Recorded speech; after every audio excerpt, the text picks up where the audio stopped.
everyone. Hello. Good morning. How are you all? Thank you for coming Saturday morning. I appreciate it. So I'm actually really happy that we got to organize this amazing event with our friends from Screen Wexford and Screen Kilkenny. So big applause for them, please.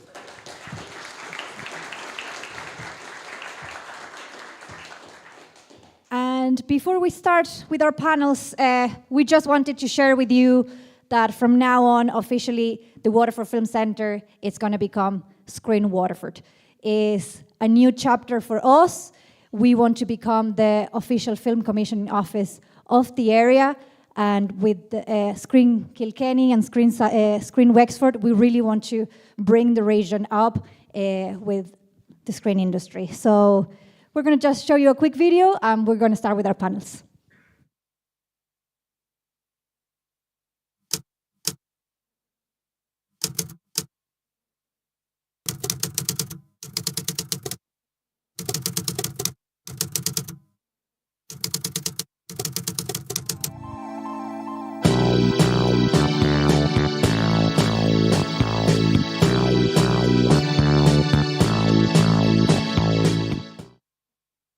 So we'll invite everyone to our first panel.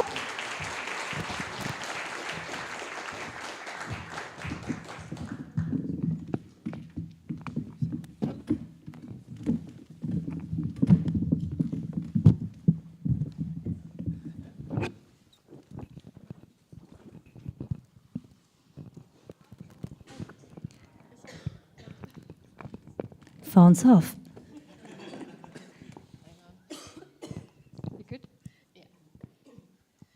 Hi everyone, and thank you so much for coming along this morning. So my name is Fiona Kinsella. I'm a producer, I'm a board member of Women in Film and Television, and I'm also on the steering committee for Screen Wexford. I'm actually based in Wexford. Before we start the panel, I wanted to give you a little bit of background about the motivation behind this panel, which is called Producing from Beyond the Pale. This is the fourth time that we've run the event, so it's run by Women in Film and Television, and it's supported by Commission Le Mans. And the reason for doing it was just kind of based on my own experience as somebody from Wexford. So up until 2020, I was based in Dublin, and the idea of being able to move back home and work effectively from there wasn't really an option. And then in 2020, probably, well, due to the pandemic, I accidentally ended up moving home. And I think if there's anything good that came out of those years, it's the way that we've adapted and we're able to work remotely, and we can actually have successful careers not based in the main film hub in Dublin and Wicklow. When I moved back home, it actually was a game changer for me. So it allowed me the space and support to develop my career. Before that, I was kind of working in commercials, but I always wanted to work in long format. And when I moved home, I was able to do that. And like in the last 4 years, I've line produced 5 feature films. 4 of them were all shot outside of Dublin, Wicklow. So I've shot in Clare, Laois, Cork, and Wexford. And actually the 5th one was shot around Wicklow. And then at the moment, I'm currently in production on a documentary series for TG Cahir. And most of the crew who are on that are from outside of Dublin. So we've got Donegal, Galway, Longford, Manchester, and Armagh, and we're all working remotely, and it kind of works. So anyway, for this panel, I just want to kind of celebrate all of the people who've been working outside of Dublin and Wicklow successfully for years, and also all of the people who are doing it now, and looking at ways that we can build a sustainable industry and help emerging filmmakers get their first foot on the ladder and just keep working, and it is possible. So this panel, the first panel that we did, we focused on producers. The second one was about crew. The third one was about different funding initiatives. And for this one, I wanted to look at what different counties are doing, different film offices. Anyway, sorry, that was a bit of a ramble. But I think without further ado, I'll kind of introduce everyone. So coming from this end, we've got my colleague from Screen Wexford, Susan McKenzie. And then we have Rita. We've Rita Garvey from Screen Kilkenny. Flavia Pordemdinsky from Screen Waterford. Sinead O'Riordan from Screen Cork. And Paul Ryan from Film in Limerick. So first of all, I'm just going to get, maybe I'll just talk to Flavia first. I'm going to ask each of them, because film offices in different counties all came about in different ways, and I think that's kind of interesting to see how different counties have done that. So I'll just start with Flavia. Can you talk a bit about yourself, first of all, and then just a little bit about Screen Waterford? Thank you so much for the introduction. I'm an assistant director. I've been working in the industry since 2017. I worked in different productions for Netflix, Amazon Prime, RTE, BBC, and living here in Waterford a few years ago, I was finding as well that it wasn't sustainable. And to be honest, I was very lucky that I had a lot of work, but my life was literally just going to Dublin, having to find an accommodation there to live Monday to Friday, come back, being dead, trying to be a good wife, a good daughter, a good friend, wash my clothes, go again. So I wasn't really enjoying it anymore, so I decided to have a bit of a break. And just because I'm super ADHD and I can't stop doing things, the break lasted 2 weeks. So I went and I spoke to Ollie Breslin. Ollie, where are you? There you go. So Ollie founded Waterford Film Centre as well with Connor Nolan. He's the art officer here. And I could see that there was not a lot of support for people that lived in Waterford and that they were crew members. So I said, okay, listen, I have some mad ideas. Could you please let me do it? And Ollie was like, okay, there you go. Go do whatever you want, you know? And I was very lucky that 2 days after, we got a call from the producer, Mick Walsh, asking me for help for This Is Not a Murder Mystery, the TV series, Belgium TV series that came here to Porlo. And that was an amazing opportunity to us, just because we were able to train a lot of people in the region. I kind of made my mission with Luke Corkin as well to try to hire as many extras from the Southeast, not having to bring anyone from Dublin. So it was a lot of work, but that showed us that Waterford could do it. So talking to a lot of people as well, we decided that the way to go forward was Screen Waterford. That's great. And how does it sit within Waterford County Council? What kind of funding and supports do you get from them? So at the moment we get we're just supported by the art office. They help us with our studio, but we don't have any other fundings. So everything comes from my own company that I set up 2 years ago, myself, and a lot of time, and the help with a lot of people as well that really, like, we ask a lot of favors. Every networking event that we do, if it's here or in the gallery, everyone it's very happy with the project and with the vision that we have, but the reality is at the moment we are working on trying to get the fundings to be able to achieve everything. We, like myself and the team, we do spend a lot of time having to literally just look for the fundings instead of being able to put all that energy on the work, on getting more training. So we're getting there. I think we're getting there, but it's okay. you want more water? I have water. But the future is it's bright. We're in talk with loads of people, and there are good plans coming for 2026. That's great. Sorry, I'm expiring on the stage here. I'm going to get a cough sweep while Susan talks. Suzanne, can I just throw the question over to you as well, just about Screen Wexford? Thank you. Hi, everyone.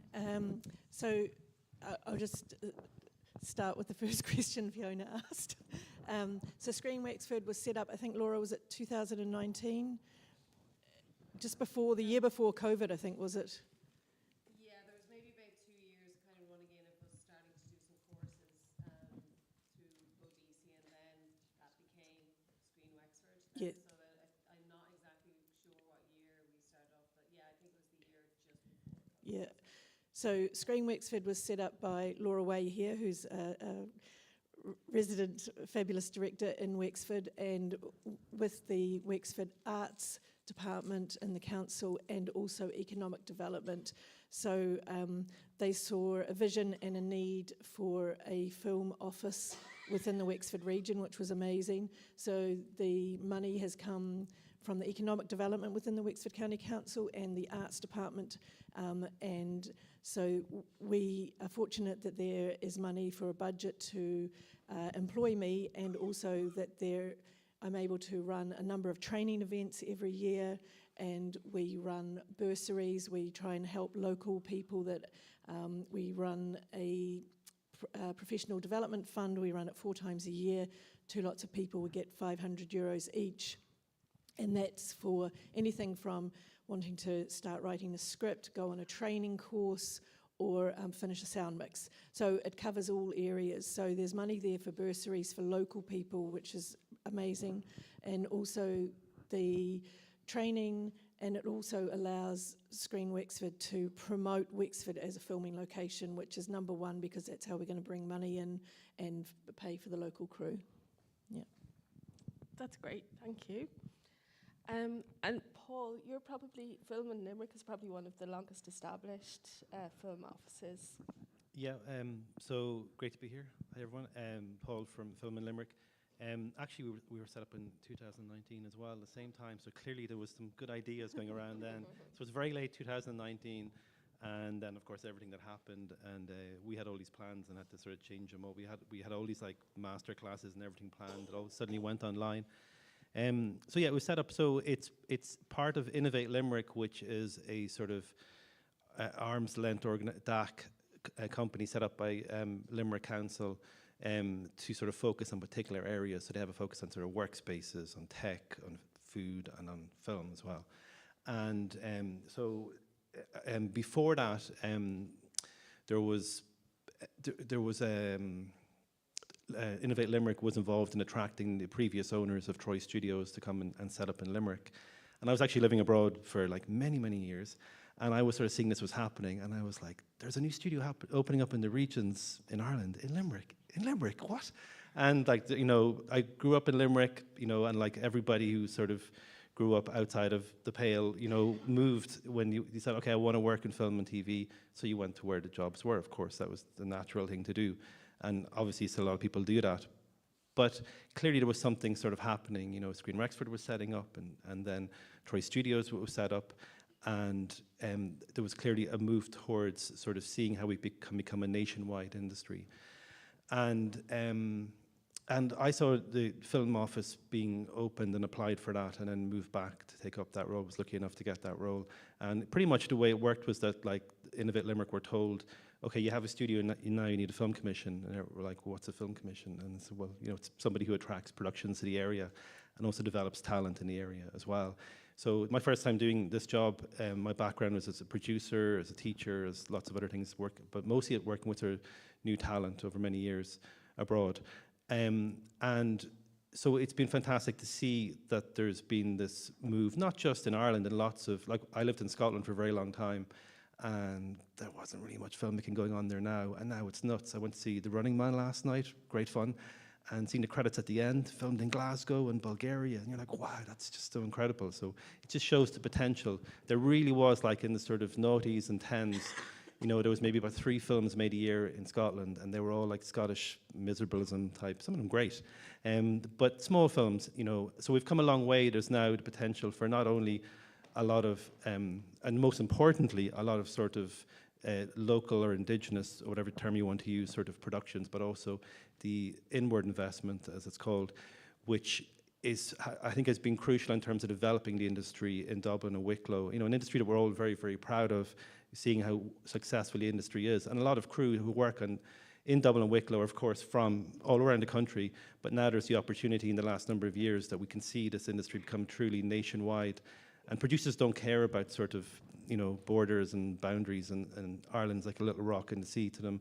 So, you know, it's 2 hours from one side to the other side of the country. So they want to be able to film as much as possible or they want to know about as many places as possible. So our job is to make sure that they know about it, and then at the same time to make sure that we have producers, writers, directors and crew sort of locally in the regions that are there to sort of facilitate, you know, creating sort of not only sort of cultural sort of impacts, but also economic in terms of jobs and lots of other impacts, tourism and everything else. So yeah, so we were set up in 2019, and there's 3 of us in the office. We also run the Crew Academy South for Screen Ireland, and that's Munster-wide.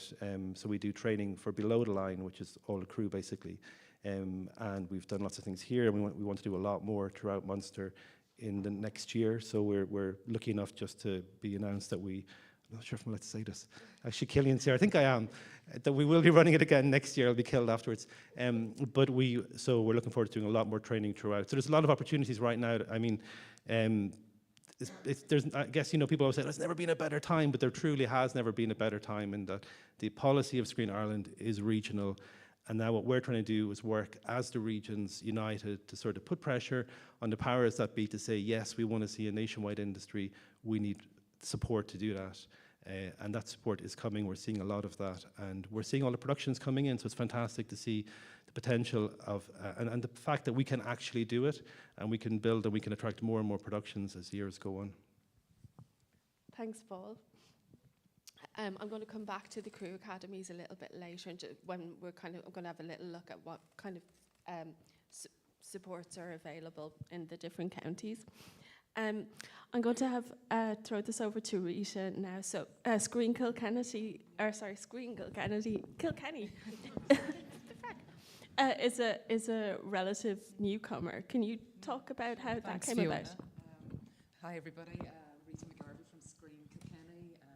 I'm working in the local enterprise office in economic development. So I suppose the project Screen Kilkenny really started this summer. I suppose we're getting quite a few inquiries in terms of people looking for locations and producers looking to develop their projects. So I suppose as a council, the Arts Office, the Heritage Officer, Tourism and Economic Development came together and said there was a need to develop Screen Kilkenny. So what really we've been working at is developing a website for Screen Kilkenny, so it's screenkilkenny.com. We're hoping to launch that early next year. And we've just been trying to get to know the industry locally, get to meet people, and find out what's happening locally and what support is needed, if we can help in any way as a point of contact in the council. And yeah, so really that's how it started. In terms of the funding, I suppose it comes from the economic development budget. We're starting very small, we're growing it gradually, so I'm looking forward to meeting everybody today and chatting to people, finding out what's happening across the county and across the region. And I suppose I'm learning quite a bit from Flavia and Suzanne in terms of what they're doing in their counties. And it's really great that we have Screen Southeast set up. We're trying to encourage development of this region for supports and funding. So yeah, looking forward to working together now in 2026 and getting involved in different projects. We've great connections with Screen Ireland, and in Kilkenny we have Young Irish Filmmakers, which are a great organisation for training and development people in the screen industry. So we've got good contacts with them. We're also working with Jade and the NTA, Animation Ireland. So we're trying to grow that contact base and really kind of develop it further in the next few years. So looking forward to that. So yeah, that's a bit about Screen Kilkenny. Thanks, Yeah, Rita. no problem. And now I'm just going to go over to Screen Cork, Sinead, which is a bit of an outlier because you're kind of set up independently of the County Council in Cork. So can you just talk a bit about how that happened? Yeah, I suppose first of all, I'll just back up a little bit and say, so I'm an actor-producer from Cork, obviously, and I produced a feature film, an independent feature film called Swingbout, and it was very important for me I felt the need that I really wanted to film this in Cork, and we shot it for 19 days in Páirc Uí Chaoimh. It's a film about female boxing, and about 60% of the cast were Cork and about 45% were crew. So we did have to bring crew from Dublin, and we had that extra cost. And I guess because of that, then I was also introduced to Jamie Hooper, who was running Picture House in Cork, and Ben Ruprecht, who was running this organisation called Out of Frames. And they're really kind of the people that are the driving forces behind Screen Cork, but we're not an official film office, and we're not funded. Now we are receiving great encouragement, like from Screen Ireland, and getting great advice from all of these people as well. And our goal really is just to become that film hub where all the productions coming in, and there's a lot coming to Cork now, and we're very fortunate with the West Cork Film Studios and what Aideen and Steve have done. It's absolutely incredible. And I was on a panel at the Cork International Film Festival with Anthony Muldoon and Aideen talking about regional uplift and talking about the importance of, regional filmmaking, and like our young people, they want to stay in the areas, they don't want to necessarily have to go to Dublin. They really, and it was so clear in Cork at that film festival that the young people want to work there.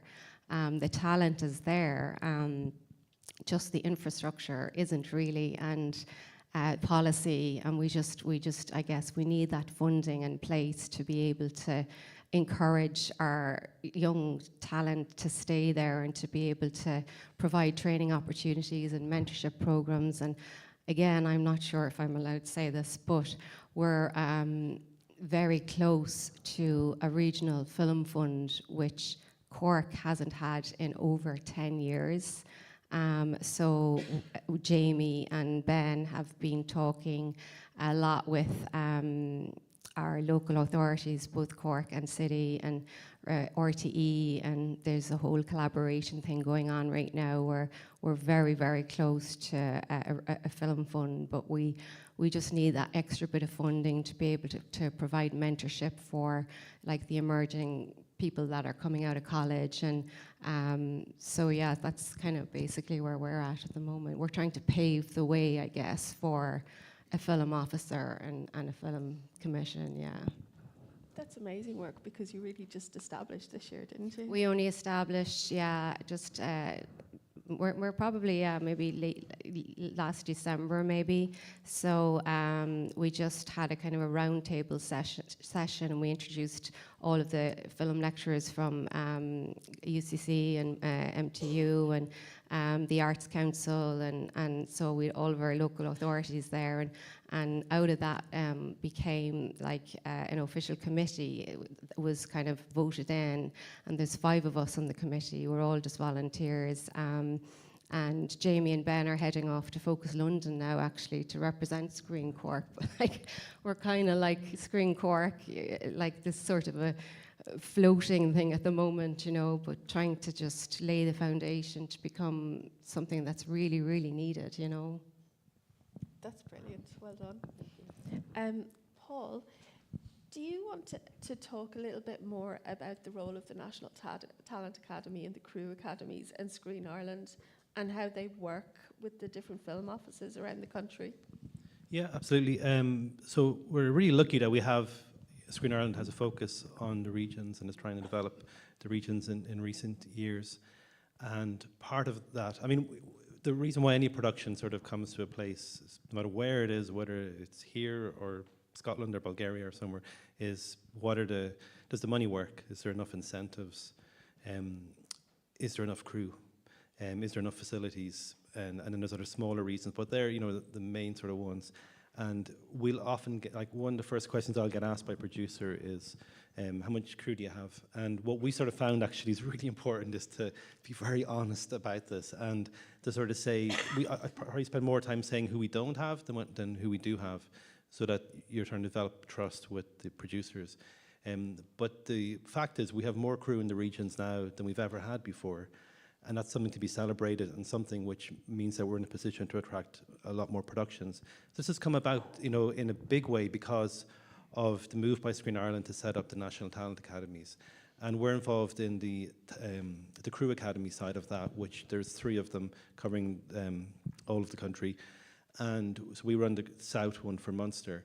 And it's pretty much about, from day one, you know, we've been lucky enough as well that Screen Ireland has let us to be being very involved in the design of that, and we sort of pitch each year. We've done it now for 3-4 years, I can't remember the number of years, 3 years I think, and how we actually do it. And we're not really interested in training for the sake of training. You know, I mean, if a line producer, if you're talking to a line producer, talking to Fiona and she's looking for crew, you know, and you start talking about courses you've done, that's lovely and everything, that is good, don't get me wrong, but she really wants to know sort of what you've worked on. So the design of the Crew Academies is to train you and get you on set learning as quickly as possible. And that's been the focus that we've been using, especially for Crew Academy South. I think it's similar with the other Crew Academies.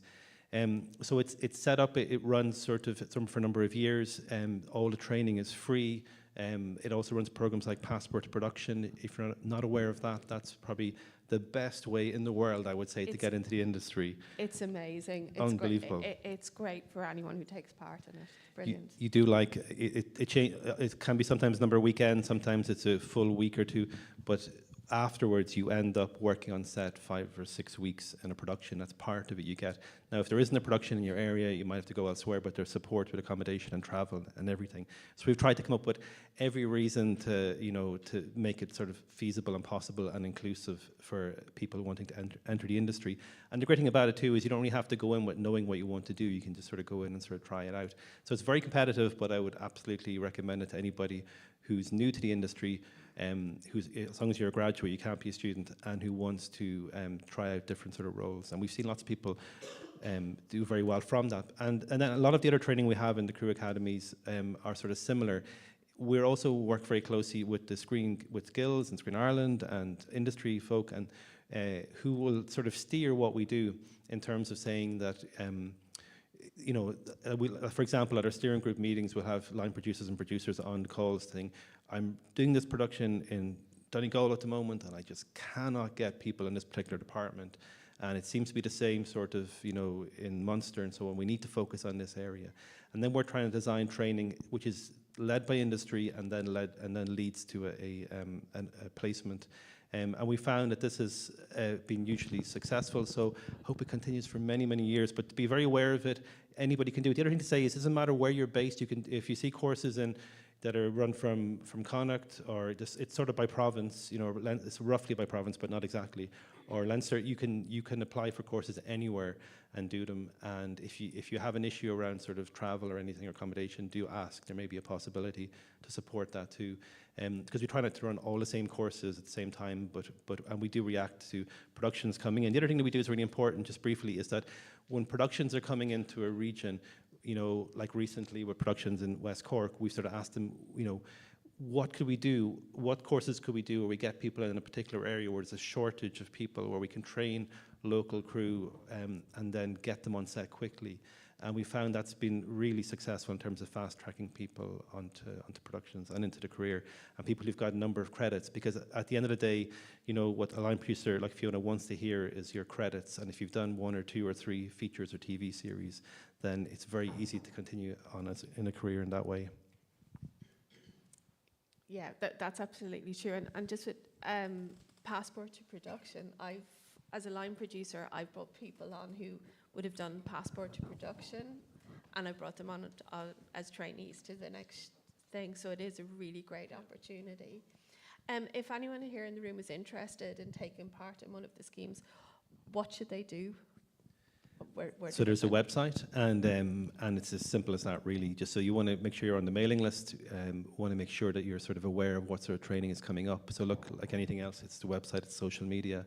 Sometimes it can be quite a short run-in. So for example, if a production got in touch with us on Monday, and they want training to happen before Christmas, that's quite tight. But we probably would do it, and then, so keeping an eye on those, keeping up to date what's going on. You can also just email and get in touch. But mostly, I would just say, get yourself onto training, even if it isn't exactly the area you're interested in. If you get involved, you've got to meet other people who are on that training. You've got to find out more about the crew academies.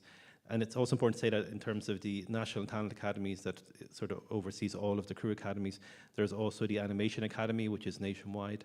There is the now Visual Effects Academy, which is nationwide.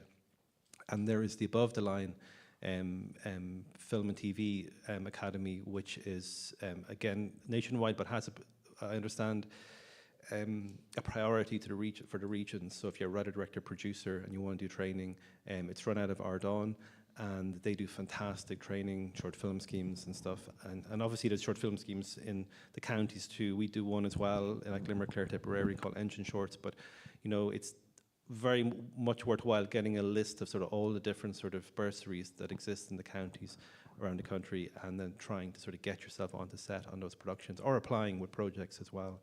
So it's lots of different ways in, but it's all that information is hopefully online. Thanks, Paul. And that's kind of a nice way into the different kind of initiatives and schemes that the different film offices have. So Suzanne, can you talk about what kind of supports Screen Wexford has in place? So one of the things that we do, some of you may know about, is New Voices bursary, which at the moment we're going through a number of applications, and hope to shortlist next week everyone that's applied for that.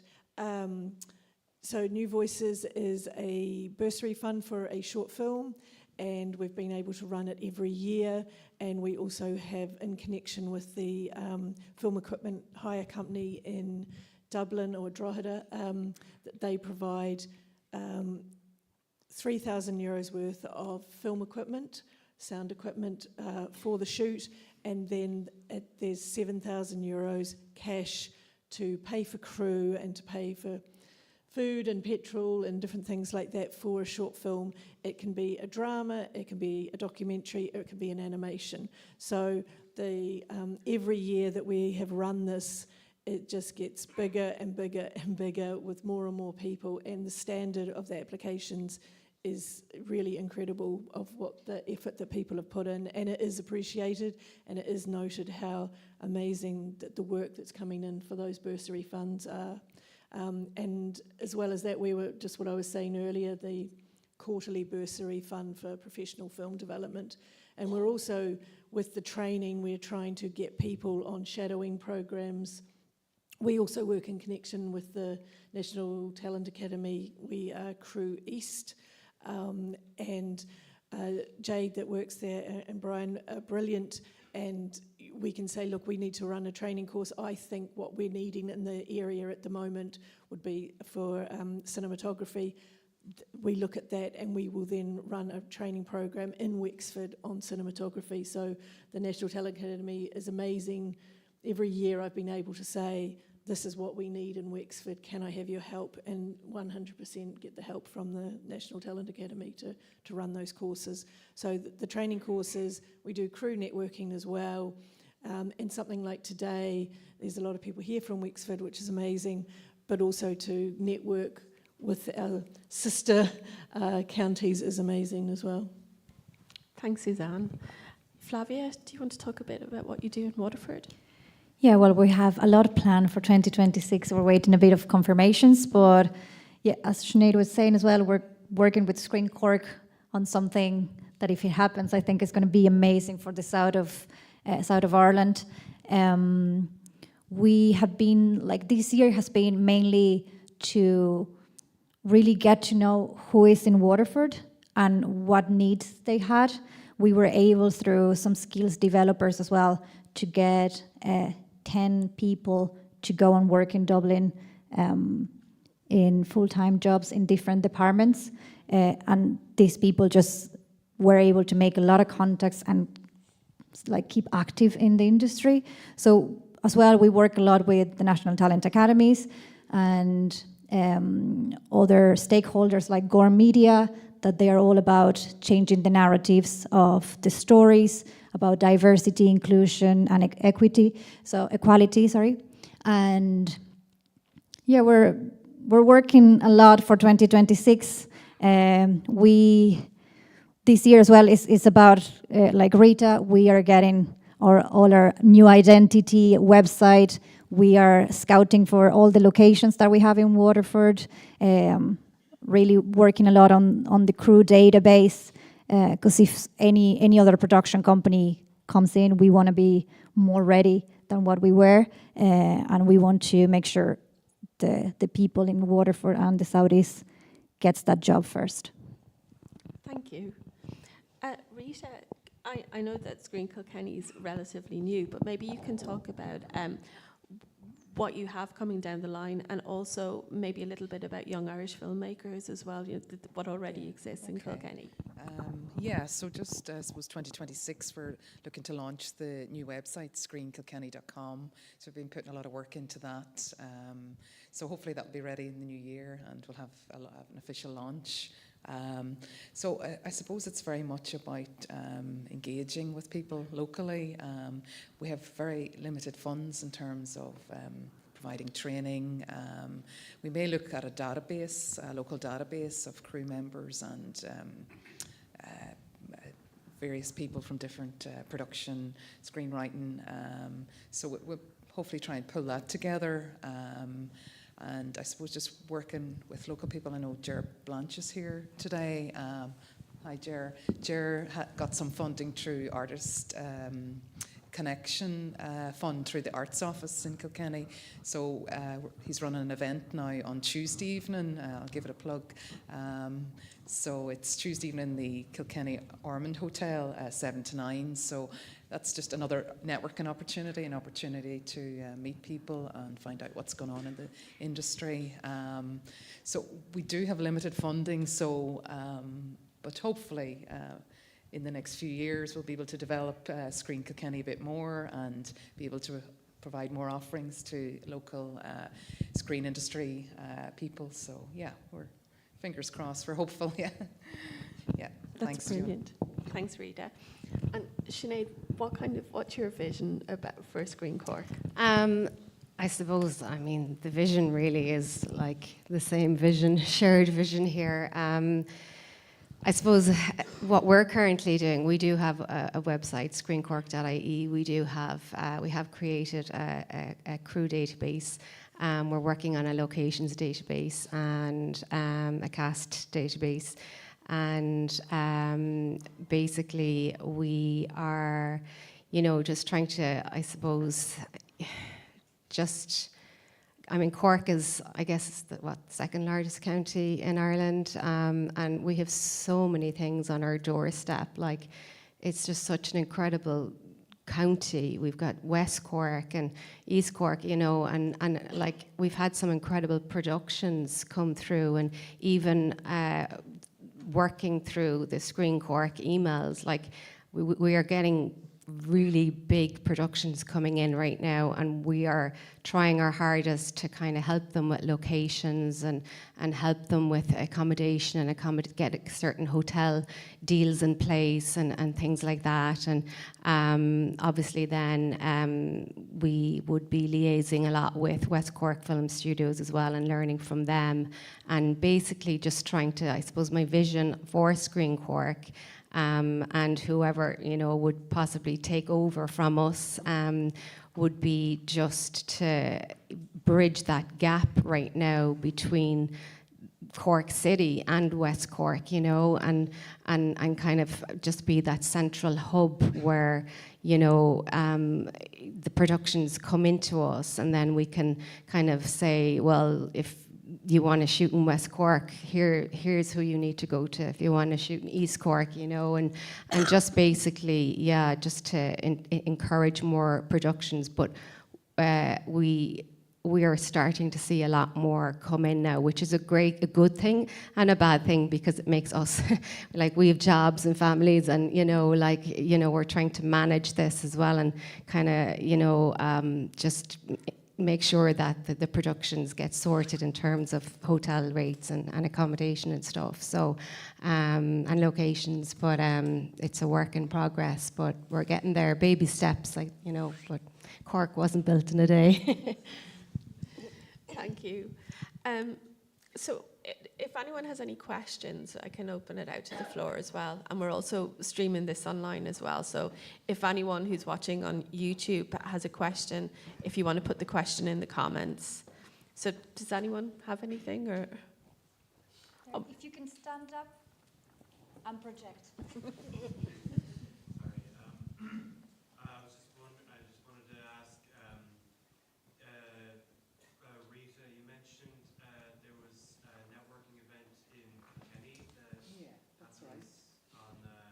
This Tuesday, the 2nd of December.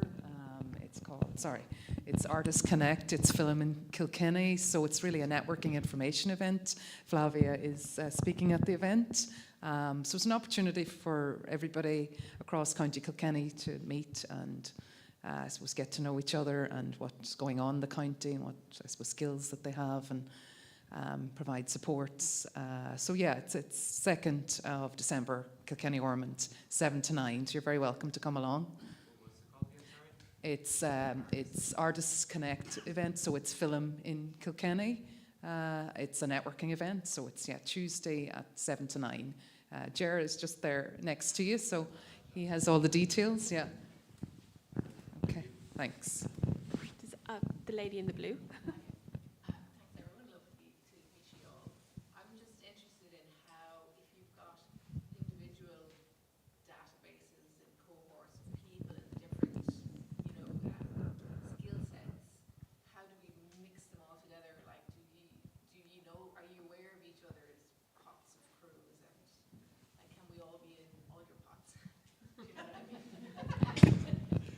So, kind of our plans as well for Screen Southeast is to start sharing that as well, because if a production comes to Waterford, it's going to benefit the two counties as well, Screen Cork. So it's all about, first of all, letting us all know that there is a production coming, and for them as well. So every event that they do as well, or every training, we try to share it for the area as well, so that way we can all benefit. It's all about getting the Southeast popping and leaving everyone behind. No. And I suppose the importance of having an individual one also means it keeps it local to the area, and it encourages and fosters and harnesses the talent within that area as well, and right now, like for Screen Cork, ours is kind of like, if you've got a base in Cork or you're from Cork, or but it doesn't mean that if you're not from Cork you can't work in Cork. Do you know what I mean? So, and then also that shared initiative to share the kind of information and the crew database, and just to be able to like help each other out that way. So, but I think that's why we all have our individual ones right now, but because it's local to that area, but then you have to open that up and expand it further and have it local to a certain region, so yeah. And the reality, I'm speaking for Waterford, but we don't have every crew member that we need for a production. So we find it, even in short films, really difficult having to bring people from Dublin. And it's not that we don't want to bring people from Dublin, but we prefer, if we're going to bring someone, to give the opportunity to other regions around us. So every time there is a production, they always contact me and they're like, we need a list of people. I said, these are the ones that I have. Let me ask my colleagues, and as well on my own experience of working with a lot of people in different productions, I know where other people, other crew leave, and I can try to get them that way. But yeah, There is how a it is. national one too, actually, that Screen Ireland have on their website, and it's really worthwhile signing up for that. But as well as the local ones, and as Flavia and Sinead are saying, it's really important to have those local ones as well. A lot of what the film officers are doing is sort of creating packages of locations and also sort of crew, because it's just, for example, the other day we got asked by a production company from producers who are shooting something in the new year, can we give them a sort of database of crew in particular departments.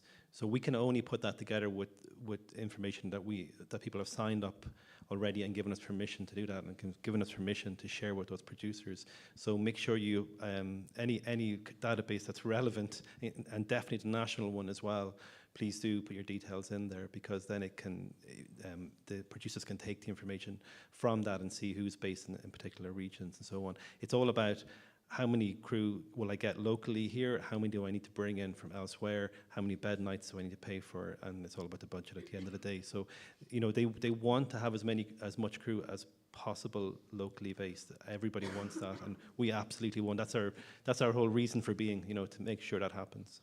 Can I ask a question? Yep. Thanks very much, everybody. It's really interesting. Yeah, regarding the question around crew, so with the crew databases, I know sometimes that it includes cast and sometimes it doesn't. And I'm happy to hear, you know, it mentioned about having cast databases. So I'd just like to hear if that's something that, you know, can the cast also put into that database as well? It seems to vary. I mean, I know obviously casting can happen at a later stage and it's all, you know, it's a different animal. But, and also another question, how open do you find, if there are kind of co-productions and so on, to having the key crew, like say DOPs, or is that or is it a case that usually they're like, okay, we want our key, you know, to bring our team with us, if you know what I mean? So two questions. Thanks. So I can answer the last bit of that. So as a line producer, and it's outside of co-productions as well. So in terms of appointing key HODs, that's a conversation that we would have with the directors and producers. So we don't really have much of a say over that. But that's okay. I think if you were a DOP or something like that and you're just starting out, then what I would do is try and get on the camera team and get experience that way. And then also, obviously, if it's a co-production, you're probably locked into how it's financed, where those crew are coming from as well. And there's probably, you want to have people who are experienced enough in those roles as well. There's no point throwing somebody into a role like that who's not experienced, because that's just, it's not good for them.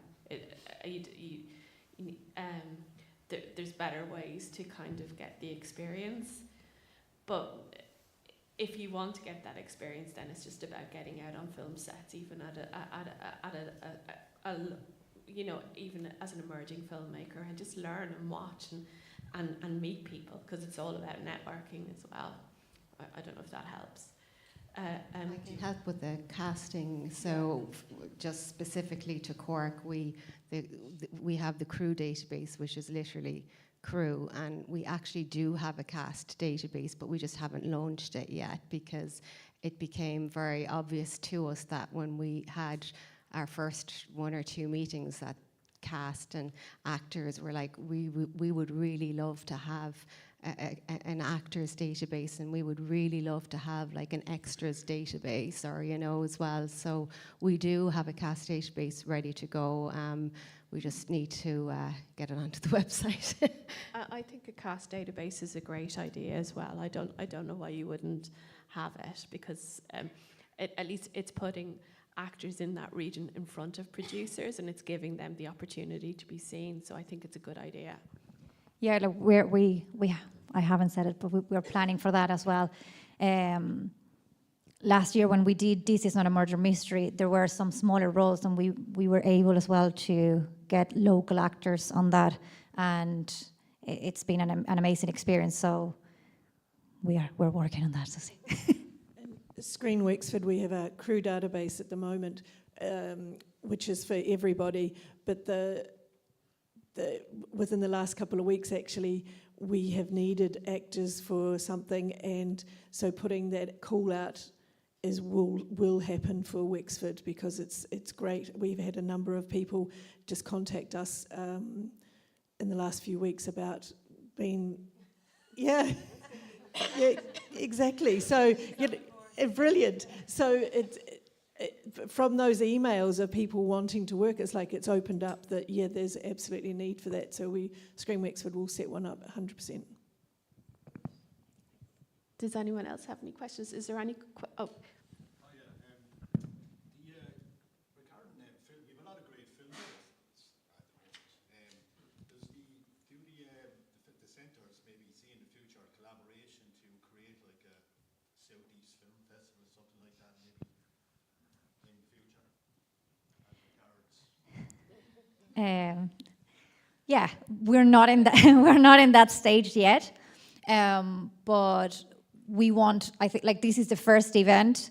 It was as well for us to really see that people were interested or not, and we're really hoping on 2026 to have bigger events with other speakers as well, and keep really helping the region that way.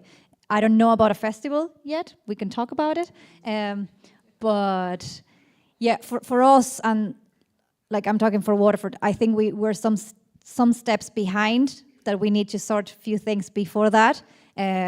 But festivals are always part of our plans, but I don't think it's going to be 2026. But there are other like collaborations going on place, like what Flavia just mentioned there, and Cork, and there will hopefully be like a big announcement in 2026, you know, and so there are shared collaborations going on right now, and who knows, maybe eventually a film festival. Hopefully. Did we talk enough about Screen Southeast as well? Just that kind of collaboration. What's the kind of overview of that?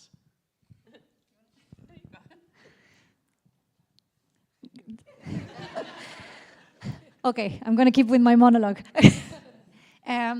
Well, like literally, we decided to do this a few months ago because we believe that it's not just about one county, you know, and it's all about the region, and we're all here putting a lot of hard work for this to happen. We have a vision. We believe it's going to happen, and we can't do it on our own. So it's really important for us just to work together and keep all the region to grow. We want to see more productions coming to here. We want to see more people training. I want to see less crew burnt out. I want to see a lot of crew members who have work-life balance. That is not something that happens often. I want a lot of more fundings for local talent, because to be honest, there is a lot of talent in the Southeast, and loads of them have left the Southeast. So it's about, I don't know if we can bring them back, but it's to train the new generation and to get them not to leave, and to make sure they stay here, they're safe to create in their homes. So I think this is just the first step, this event, but I'm pretty sure there is a lot coming for the Southeast. And just adding on to that, today is really also much about everyone sitting here networking, meeting each other over the coffee, because what's happened when we do Wexford crew networking, coffee mornings and different things like that, is people walk into a room, oh, I work in this, I'm a writer, oh, someone says, well, I'm looking to make a short film, can I read your script? And someone saying, well, actually, I do a bit of acting, can I read the script as well? And then all of a sudden, there's 3 or 4 people over one coffee who are now putting the short film together and are applying for funding and are getting funding and are creating the short film. And had those 4 people not walked into the room and talked to each other, that wouldn't have happened. So today is about, we're all only probably an hour away from each other in out the 3 different counties for the southeast. So networking and saying, well, next time I'm working on a film, I'll know that you're a sound person, I'll know that you're doing makeup, and all of that. I think if we can connect like that, that networking between all of the crew is what it's all about as well. Yeah, for us, like we started a year and a half organizing networking events, and I think the first one we did it in a coffee shop, and we started with 40 people, and today we had 150 people registered. And in every networking event, we can see that there are people collaborating already on different projects, and we saw them. Like this year, we had the first 24 hours film challenge in the southeast as well, and we saw a lot of people collaborating on that met on networking events, and that was amazing. And the material, the films that came from that, they were great. So, yeah. And I think we're all just here as well as ambassadors and to champion our kind of local voices, you know, and the local culture. Like Cork would be different to Limerick, different to Waterford, different to Wexford. We've seen Christie, which actually is a great film for Cork. The Young Offenders, you know, Swingbout, plug. But yeah, I think it's just, you know, there's so much going on in Dublin and Wicklow, which is great and everything, but you know, we need more diverse voices and to show our counties up for, and to showcase them as best we can in terms of our landscapes, our amenities, our talent, the different accents, the different cultures, you know, and it's a shared and common incentive and intention from us all. So yeah. Sorry, Sinead, can I just ask you, what are the stumbling blocks about you? Because I was in the same position as you years ago, and it was the introduction of a new arts officer who is absolutely amazing, who's Liz Burns in Wexford. That was the game changer for having that avenue to be able to have someone who was enthusiastic, who thought outside the box, and was looking at film, and had also studied some film as well. She had that in her background as well, to be able to open that door to the county council, which allowed us to become Screen Wexford and to build on that and to start getting the funding. Because look, you're working in the industry in the same way as I am. It's like, you know, we love our jobs, but we can't be coordinators and we can't do everything, and you're just trying to get that door open. So what? Because I know there's something in with the Cork. I'm not fully aware of it, but you know, over the years, I'm not really fully aware of it myself either, to be honest. But yeah. What is preventing the county council from opening the door for you to be able to get that really crucial funding? Because you've such a yeah. So there. to be honest, the county council and the city council have actually been very, very supportive. And more supportive towards this regional film fund that we're trying to set up. Yeah. What we really need is, I guess, stakeholder funding to be able to, you know, to have the funds to actually create that official, those official jobs and those roles that we can kind of, we're not all running around the place trying to scout locations and do this, that, and the other, but just to kind of have the funding to have that dedicated, you know, couple of people in place and paid to be able to do that. So our county councils have been very, very, very good to us. It's just, and Screen Ireland are being very encouraging, and, you know, it's just a matter of, you know, just keep plugging away and hopefully the funding will come, you know. I think that was interesting just to learn about the structure within the county council, because it is a slow process as well. It just is. Yeah.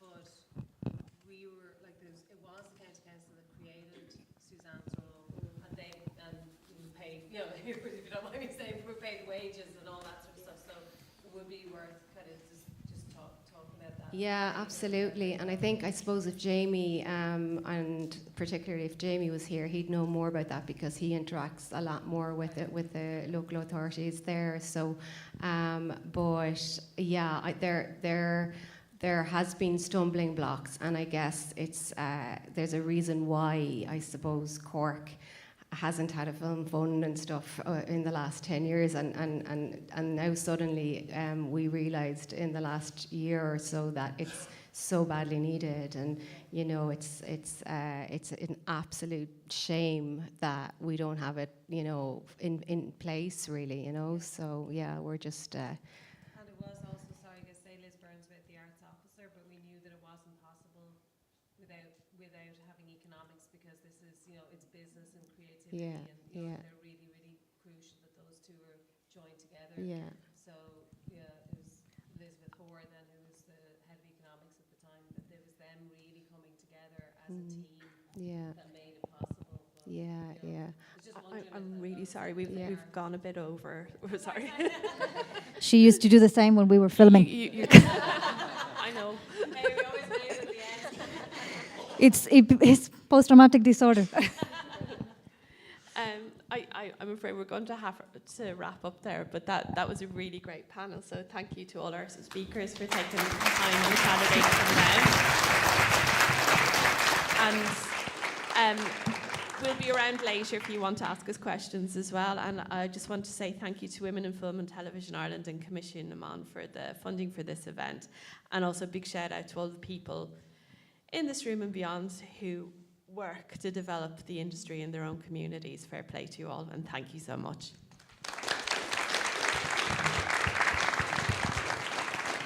I'm going to invite our next speakers. If people need to take 2 minutes to go to the toilet, now is the time while we're moving things around.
We have lost our speakers.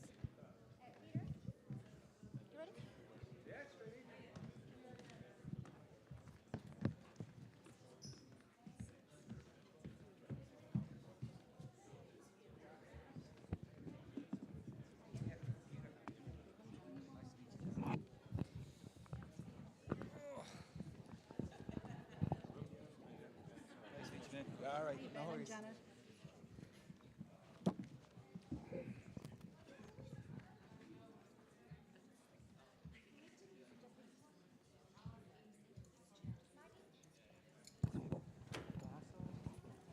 okay, very good.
Hello, hello.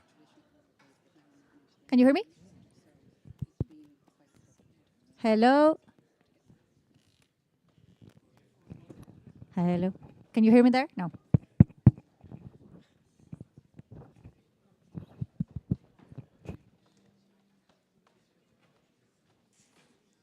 Hello, hello.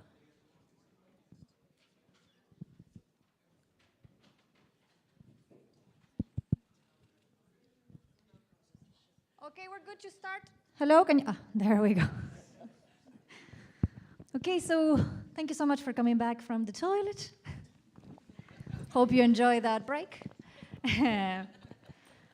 We are gonna start our next panel, which is keeping it in the region.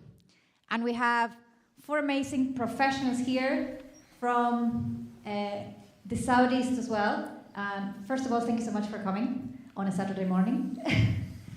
And I would love to start, maybe if we could start for you, Janet, just introducing yourself and how did you get into the industry? Okay. Hi everyone, my name is Janet Beck. I run a company called Glass-I. We're based in Thomastown in County Kilkenny. We've been operating for over 2 decades.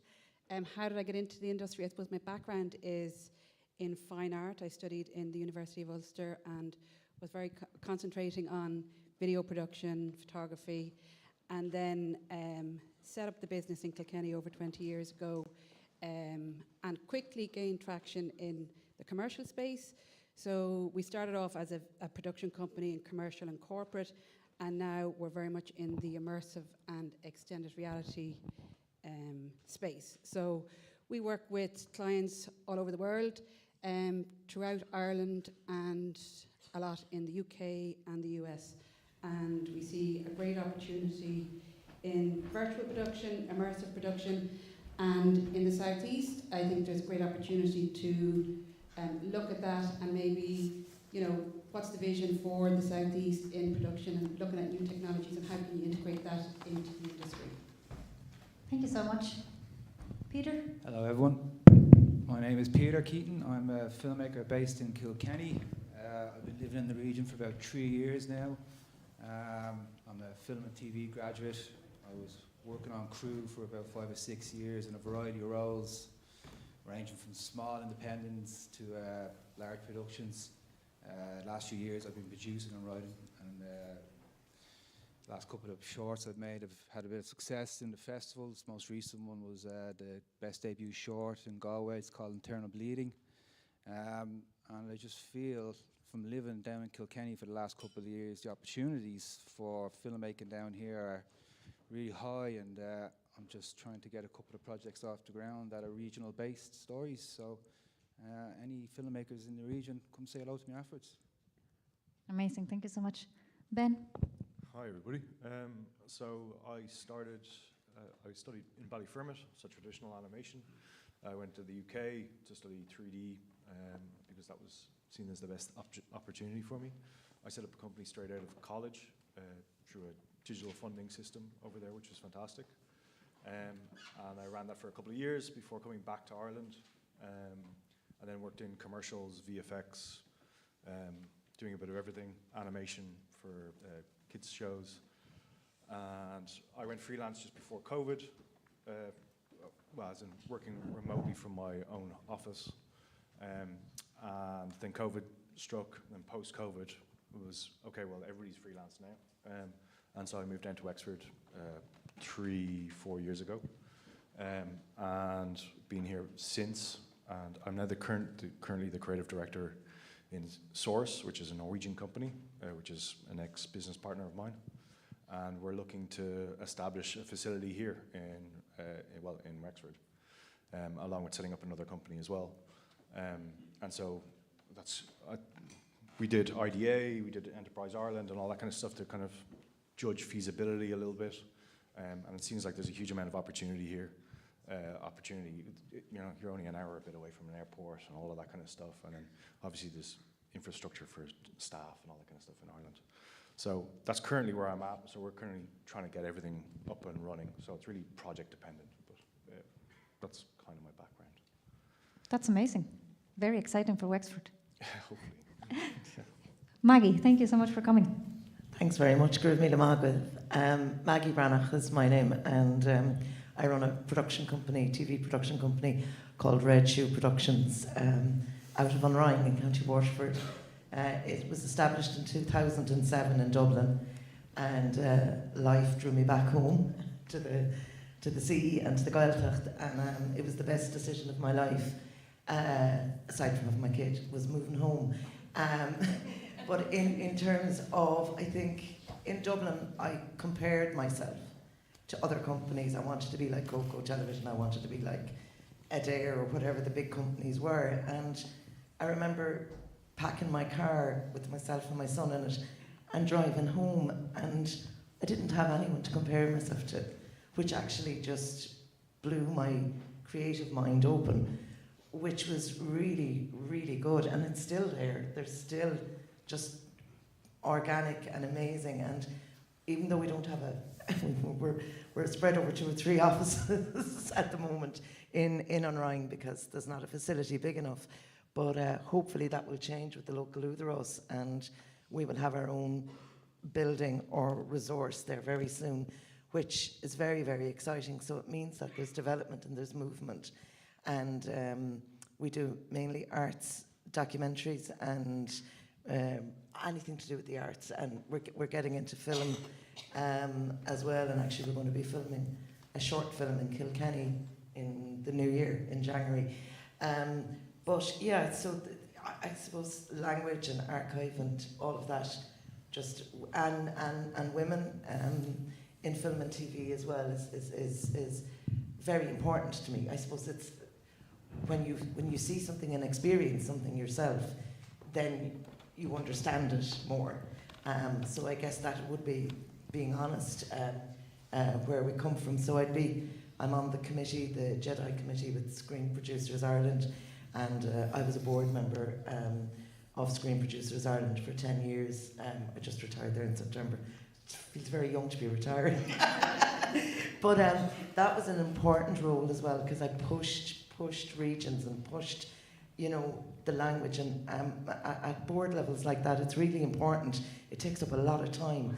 But if there's not somebody there that represents you, you can see how stories get missed or issues kind of get slide by. So that was a really, really important 10 years for me, and to push the region story, to push diversity, to push things like that. And yeah, so that's also Shin Shin. And you're doing an amazing job.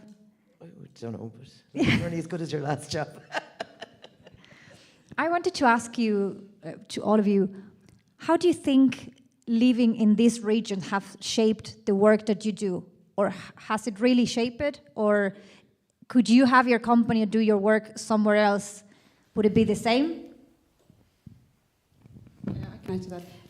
I think I'm not originally from Kilkenny, I'm from Kildare, but I started up Glass Eye with no great, it sort of organically happened for a need to actually earn a living. And I think it's been fantastic being based in the Southeast. We work with companies all over Ireland and a lot of Dublin, and I have been up and down the road to Dublin a lot. But I'd never change living here. It has so much to offer. And now the world is a much smaller place with the way we connect. And we work with people all over the world. So I think the Southeast has so much to offer in terms of talent, location, infrastructure. And I suppose I don't get out a lot, and I don't know a lot of the organisations, and I congratulate you all on the work that you're doing to bring us all together, because I think as a network we need to sort of join the dots. There's so much talent here. I don't know about it, and I've learned a lot this morning already, and it's the database, knowing what is here, and I suppose what's the vision for the Southeast, what's our point of difference, and it's finding what's that strategy and putting us on the global stage. Yeah, I suppose for me personally, I don't know if you can tell, but I'm actually from Dublin. Breaking news.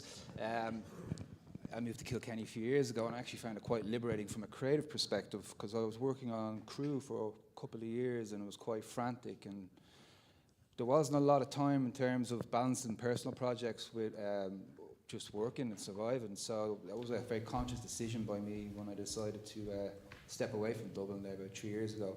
It kind of gave me the headspace to develop my own projects, and a lot of my projects have been heavily influenced by regional landscapes and environments since then, and it was something that I wasn't very conscious of when I first made that decision, and it was just a very organic kind of creative spark which is kind of pushing me towards making a lot of stuff that I never envisioned to make. Hoping to kind of push 1 or 2 projects next year which will really kind of showcase the landscape of the region, which I think is a strong point, and I think it should be a selling point. And just kind of speaking to crew members and creatives in the region over the last 2 or 3 years, there is an infrastructure there, and I think the point just made there, but maybe joining the dots is what needs to be done on a ground level, and you can see that the work is being put in here. If you listen to all the speakers in the last panel, and very confident and excited to speak to a lot of people after this at the networking event. Yeah. For me, well, I think Screen Wexford has been fantastic, as in just to connect those dots. Suzanne and Laura have been amazing in showing what the potential for the region is, and showing the excitement for it. And I think that's the other thing, is the excitement that you're going into meetings and people are energetic, rather than going into, like we talking with stuff in Dublin, and you're just one among many in a room fighting for attention, you know. While you can be very much more specific here, and also dealing with the WFT.I about courses. Like largely, if we're talking about building an animation company or a VFX company, you're building a factory. You know, you're trying to get enough work in to keep people there, or working in your system that you've built and in the infrastructure that you've built, and keeping those people there, and also having means of upskilling people or training and all that kind of stuff. So the potential for that in the region is really positive. Everybody's the WFT.I setting up courses for Odyssey, setting up stop motion and all that kind of stuff, shows that there's a will there. While if you're talking about universities and colleges and stuff like that, it normally takes 5 to 10 years to set up a course. In my field, that technology has moved already. So by the time you've got a course targeting something, it tends to have moved on. So with regards to work, how it's influenced, for me, it's given me a much more balanced quality of life. And so I do have time to think about other things. When I was working for VFX in Dublin, you know, you're doing, everybody says you're doing 9 to 5, but you're actually probably doing 9 till 9 most of the times, because clients you're dealing with the US, they send you a message at 9 o'clock their time. It's whatever it is, 6 o'clock or 7 o'clock your time, depending, or later. And so you're constantly in response. While here, and I'm dealing with the Norwegian company, I have a really good sense of quality of life. I'm really getting to kind of get a better sense of Wexford and what's going on there. And there's the opera festivals and theatre, stuff that play a big part in Wexford's culture. And so I'm really getting exposed to a lot of that stuff all the time, which means it shows the talent base is there already. There's actors, there's people in production, there's people doing lighting, there's people shooting it, there's lots of stuff going on. So it really creates a very much more exciting view of what's happening in Ireland. And you know, these, as you're talking about connecting the dots, it just shows that there's more going on, there's more ambition there. And as Ireland, I went to a load of events this year, we really do punch massively above our weight already. And if we can get all this stuff to work again, it just progresses us further, far faster than the rest of the countries can go. They're already envious of what we have. So if we can get all of this working and put in place, then it puts us ahead again, which is amazing, you know. I'd agree as well, and I think when I moved home first, I remember bringing a Sky Arts executive into the car and driving him to Waterford, driving him down the coast road. And I was kind of saying, you know, that it's not just us here. Like, look at these views, look at this, and you're pushing, you know. And I believe in nurturing talent as well, and local talent. I'm very, very proud of anyone that has worked in Red Shoe and that has moved on, and those that are there. We've a young graduate with us now, Molly, that started in September, and like, I hope that we're just the launch pad for her to develop her career more, and I love being part of that, and always knowing that she doesn't have to move away if she doesn't want to, that the work will be will be local for her and for all of the local, you know, I'm pushing it, and I love seeing transition year students coming in. I just love it. They're a bit of hard work, but it's amazing because you're just going, you know, this is the future, and if you can impose a little bit of passion and interest in them, like they're going to carry on. So moving home burst open my brain in a way that just Dublin didn't. That's amazing to hear. Thank you so much for that answer. I want to know, so I believe everyone, like myself as a crew member and myself as director of Screen Waterford, we all have a role, yeah, and in this change that we want to make, if I'm hired for a production, I try to bring a lot of people from Waterford, from Wexford. That's kind of my way to give something back to this vision. What is it that you're doing from your companies, from the stories that you're telling, or the trainings that you provide, that you think that actually are really working on giving back to the regions? On a really basic level, and this is because we're a small company in a Gaeltacht, and it's something my brother, who works in construction, said to me when I moved home first. He was like, you're actually doing more than the 10 people you've employed. He said it's the local shop, it's the B&Bs where people coming to stay, that were coming down for meetings and stuff. He said it's having a knock-on effect on the community at large, and I really believe that. And Rosha and Frank was filmed in Onrine a few years ago, and the enthusiasm, like it felt like old 1980s when RTE would come to town. Like, because every local got involved, every local opened their doors, there was somebody staying somewhere locally or that, and that's community, and it's going beyond the creative community. You're going into people's homes, you're going in, and I think that, like, I know the big Hollywood mightn't be happy staying in a local B&B with the fishermen giving them kippers in the morning, but but then there's a niceness that, and I think we do need to encourage that as well, and encourage the communities at large, not just the key, bring the key decision makers in and get them into what Ireland is, and then the stories come out of that, like all our stories. You know, you're based on, and you're holding on to a little bit of who we are then as well. So that's maybe a kind of a roundabout way of answering the question. Oh, no, it's great. Janet?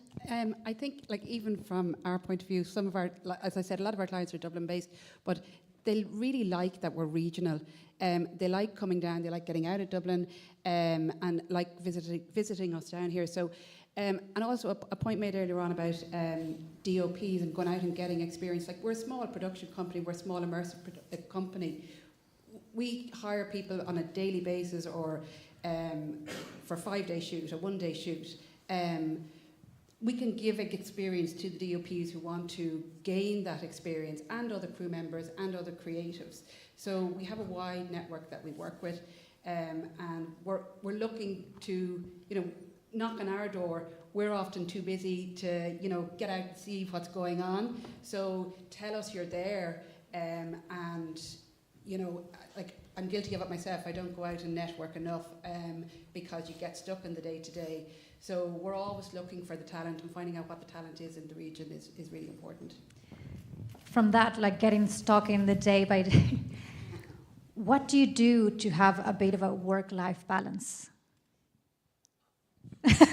Is there a bit of work-life balance in your life? Yeah, I think, like, having work-life balance, and, you know, I have team members who live in Dublin and team members down here, and, you know, it's a different way of life, and I've family in Dublin.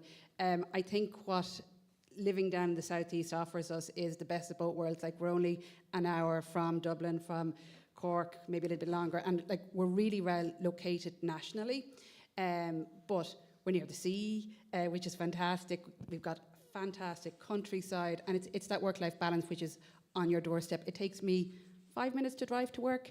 I go to Dublin and I have to give myself an extra hour for that M50. Will I get through it or will I not? So it takes you 3 hours to get anywhere in Dublin from the southeast because of the M50. And to that point, it was one thing that we assessed when we were coming down, is that commute, you know, like how much time are actually we spending traveling every day just to get to an office, in and out of a meeting, and we were remote working and all that kind of stuff. It's essentially almost the same, you know. To get from Wexford's very fortunate, there's a lot of motorway structures going in place where you can whiz up there in about an hour and 15 minutes or something like that. Now you get to the outside of the M50 and then everything from then on is chaos.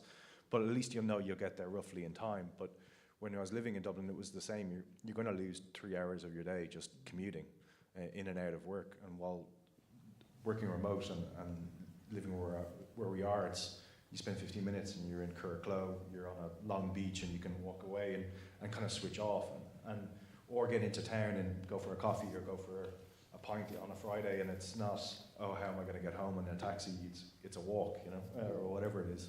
And so I think the regions offer that and offer that, you know, it's there already. That, you know, the infrastructures are largely there already, and it's just about kind of putting yourself into that mindset that it's going to be everything. If you do want something to happen, it might be a little bit slower if you're talking about going to the airport or whatever. But that sacrifice is definitely worth it. In that the long run, over your week, you're going to gain back 40 hours roughly of life, you know, with all that kind of stuff in place. So it's been a really game changer for us, and also just we've had people come down, people that we were potentially aiming to hire, and getting them involved in the local events. So for Wexford, they run a whiskey festival or the opera festival and stuff like that. So getting guys down and people down and getting them to see the location and see what it can be and see what the lifestyle could be for them really changes everything. It changes people's perspectives very quickly, especially for people who've been basically based in Dublin their whole lives, you know. And I would also say, as a mum, being able to pick my kid up from school and it not impact on your day's work. Like within 2 minutes, you're over the road to pick him up and you have his sandwich given in your lunch break and you're back to work, I think is incredible. And Cork Airport, so where we are, is perfect. Anyone coming in, like, it is so easy. We were bringing a bit of talent over to Waterford for a little while, and Cork Airport was a game changer. Like within 55 minutes, you're at Cork Airport, and they're through security in 10 less. Like, that's a huge asset. It's a huge asset, and very, very helpful. So you'd nearly be to London faster than you'd be to Dublin. We hope to have an airport here as well. Yes, I know. Please.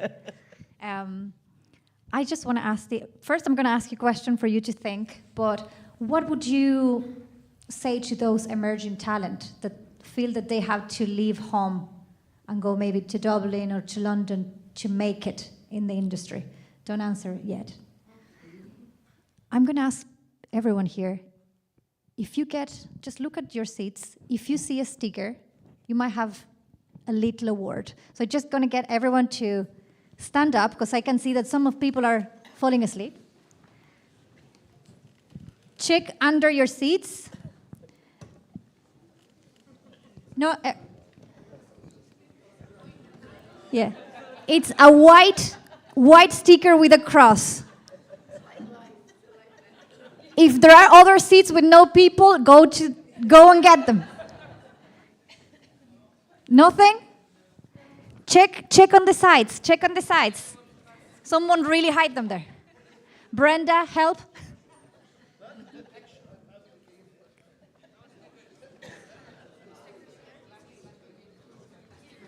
It's on the side of your seat, a white sticker with a cross.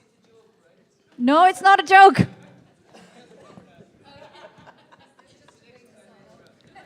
Wakey. No. Let's get Brenda. Where did she put them? So literally on the side. And in the other seats.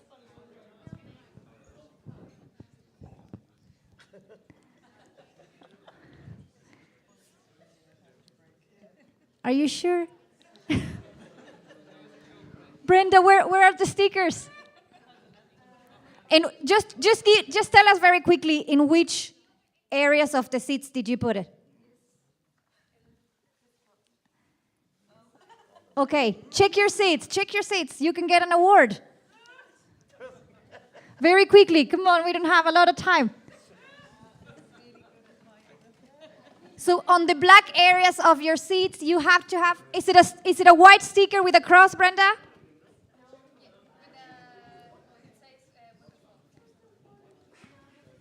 White sticker.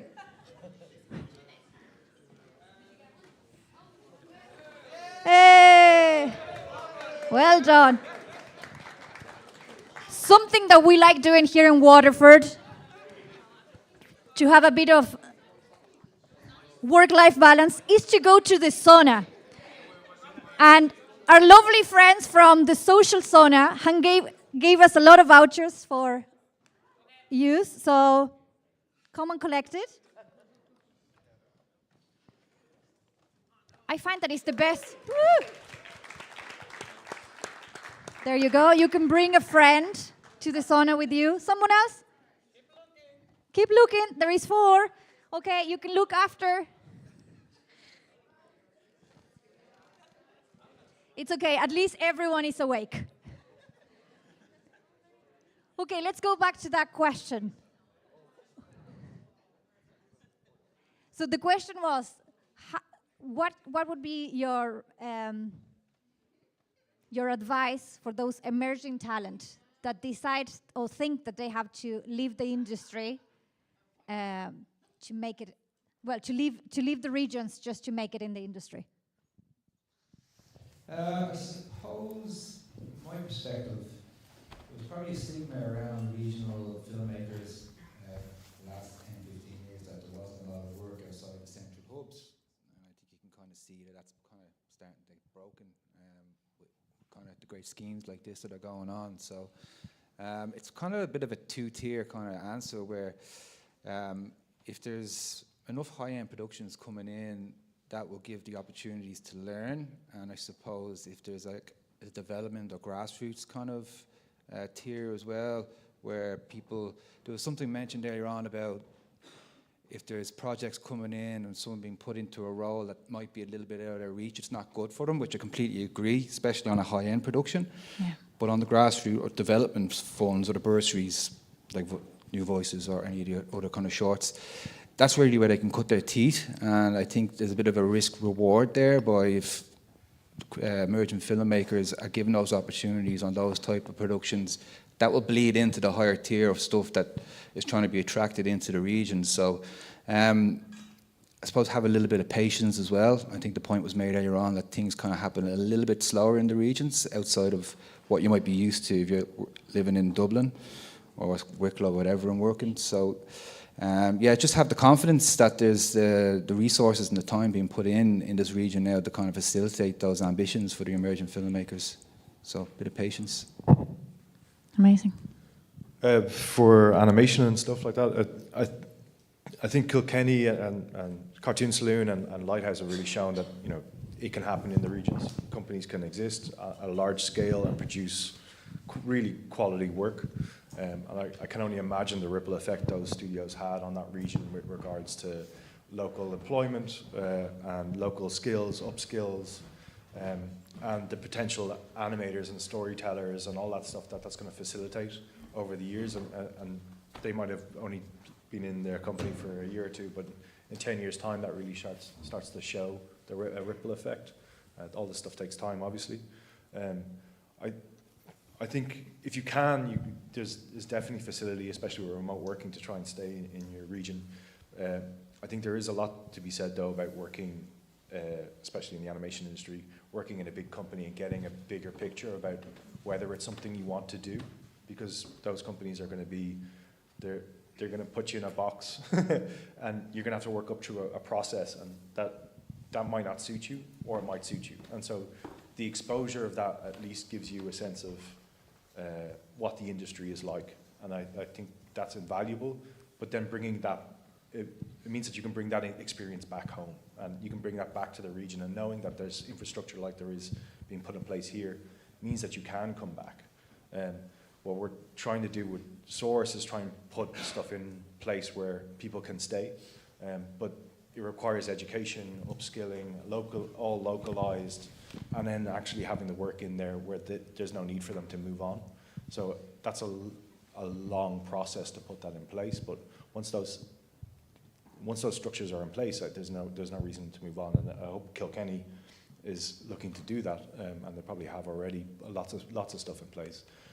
But it's the same with any of the regions. Education and getting people in that can work is the real trick and difficulty for the animation and visual effects industry. Great. So. Could I open it to the audience? Is there any questions? Sorry, I would just love to add to this and ask, because my biggest challenge when I was filming Swingbout in Cork was obviously, getting crew down and putting them up and stuff. But one of the other biggest things was services like catering and film equipment hire. And I was the person driving to Cork with a car full of equipment that I had to hire from wherever.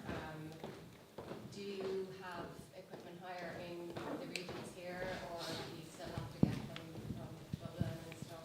Yeah, it's mainly from Dublin. We have, for short films, Screen Waterford has a small selection of equipment that people can access and rent.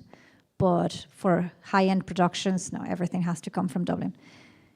The good thing is we're just 2 hours away. So if something happens, the rentals are not that far away. It's not that you have to stop a production.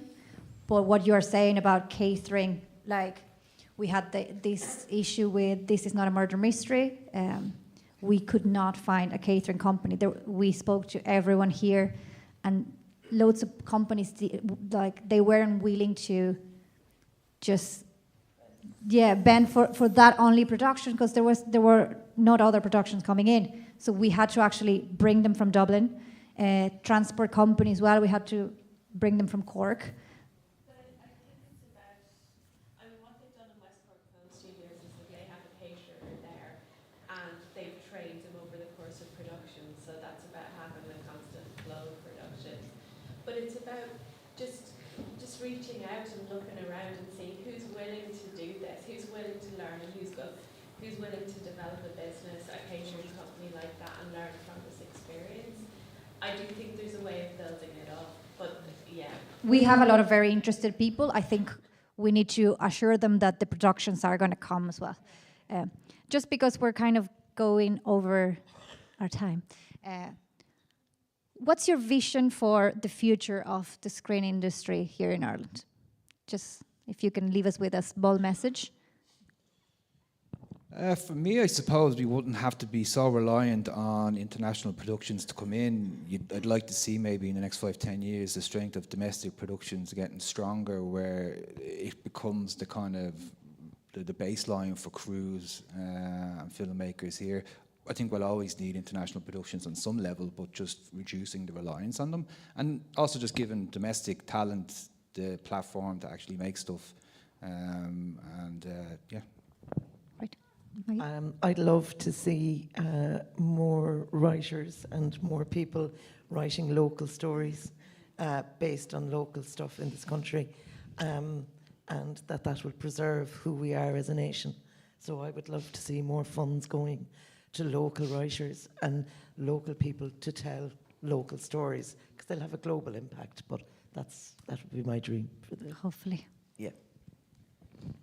I suppose our focus and what we're looking at is, as I mentioned earlier, virtual production and immersive, and it does offer a massive opportunity. But at the end of the day, it still comes down to really good storytelling.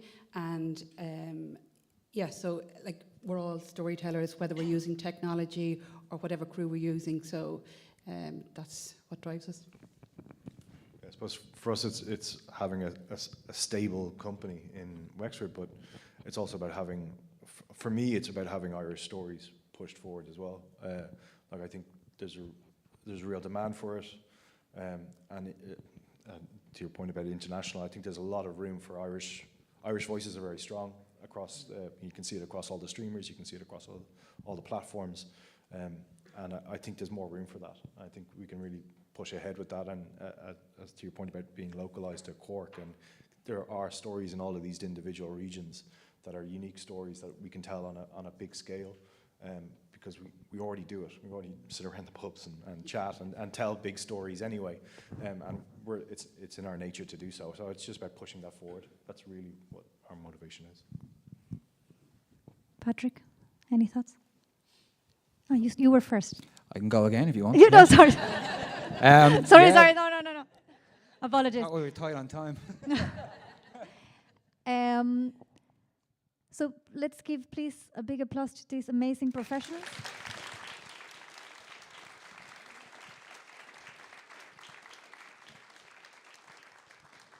We are going to break for teas and coffees. We have to be back for the final panel at 12:10. And after that, we're going to have an amazing networking session just in another building around the corner. Just please, let's be here on time, 12:10. Don't go too far, and make sure you use this time for a bit of mingling, getting your voucher, and as well to network. Thank you so much.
Okay, so I'm going to introduce the next and last panel. We have our amazing moderator, Una Quinn. Welcome. We have Evan, Ashling, and Laura Way. So please come in. Thanks, Flavia. Thank you so much.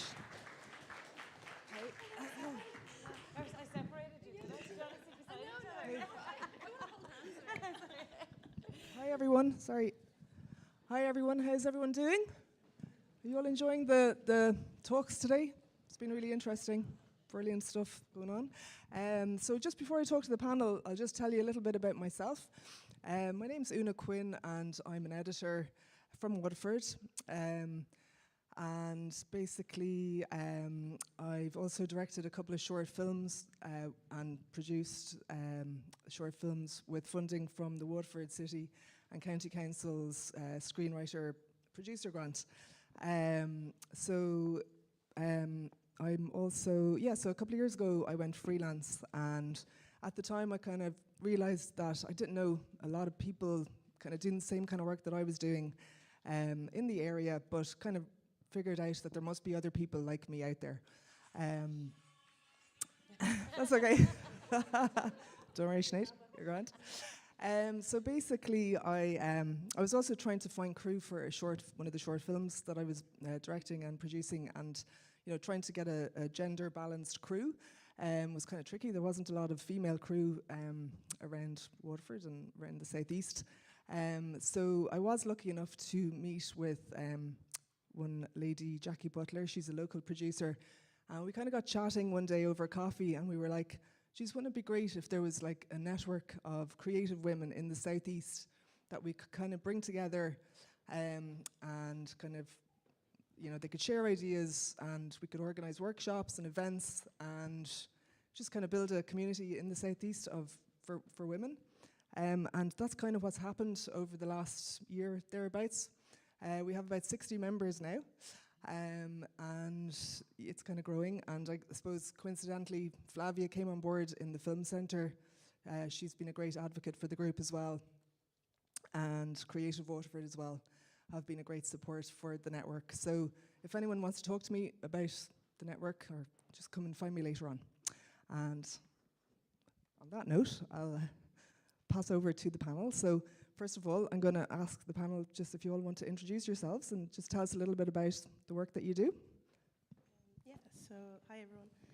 My name is Eben Oladeru. I'm a production designer based in Wexford. I work on a range of different productions, from feature documentaries and shorts, a lot of shorts, drama series, and I started off, I did media in Ballyfermot, and then I actually studied fashion in Brighton University, and then eventually did many different things to get me into film, which I think is kind of useful for art department, because you have to wear many hats, especially as production designer, HOD of the art department. I worked in the fashion industry for years. I was a stylist and doing set design for London Fashion Week and things like that. And then I lived in the UK for about 7 years, and then I felt a call to come home.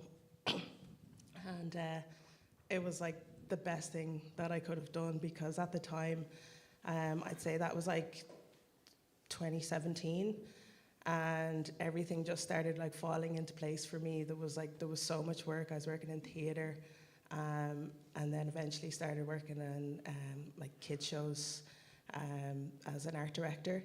But I think the timing was just right, that when I came home, there was a lot happening in Ireland. I'm actually from Dublin, so I started off in Dublin, and then moved to Wexford in the last few years, where my partner is from, and I have a small child. So just living in Wexford was the best thing to do with having a small child, and trying to balance both being a mother and working in the film industry at the moment. Yeah, that's a challenge. Well, we can talk about the challenges in a minute. Laura, do you want to maybe introduce yourself and just talk a little bit about the work that you do as well?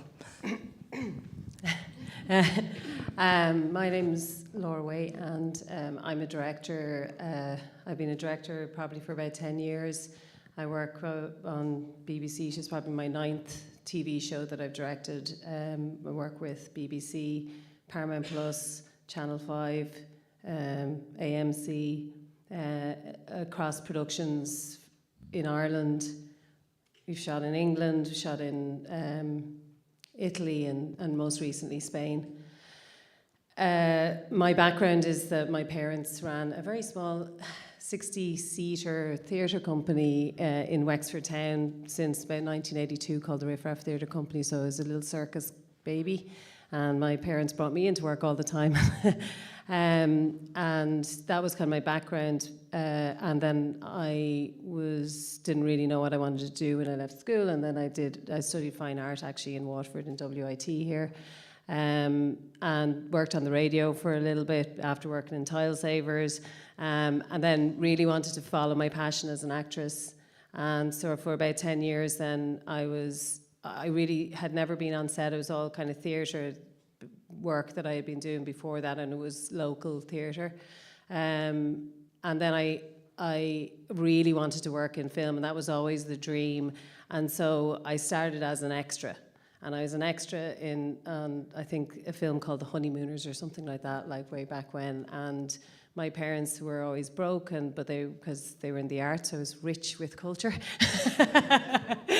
But they'd always give me 50 quid to drive up and down to Dublin and to go, and that was my first experience of being on set, was as an extra, and I was just totally mesmerised by it, and I thought, oh my God, this is amazing, look at the way this machine works. And you know, I would ask people, can I sit by the monitor, or can I stand by them near to the monitor and watch all these amazing actors work? And that was really kind of where I learned a lot of my craft, was just by watching other people, observing and being in the environment.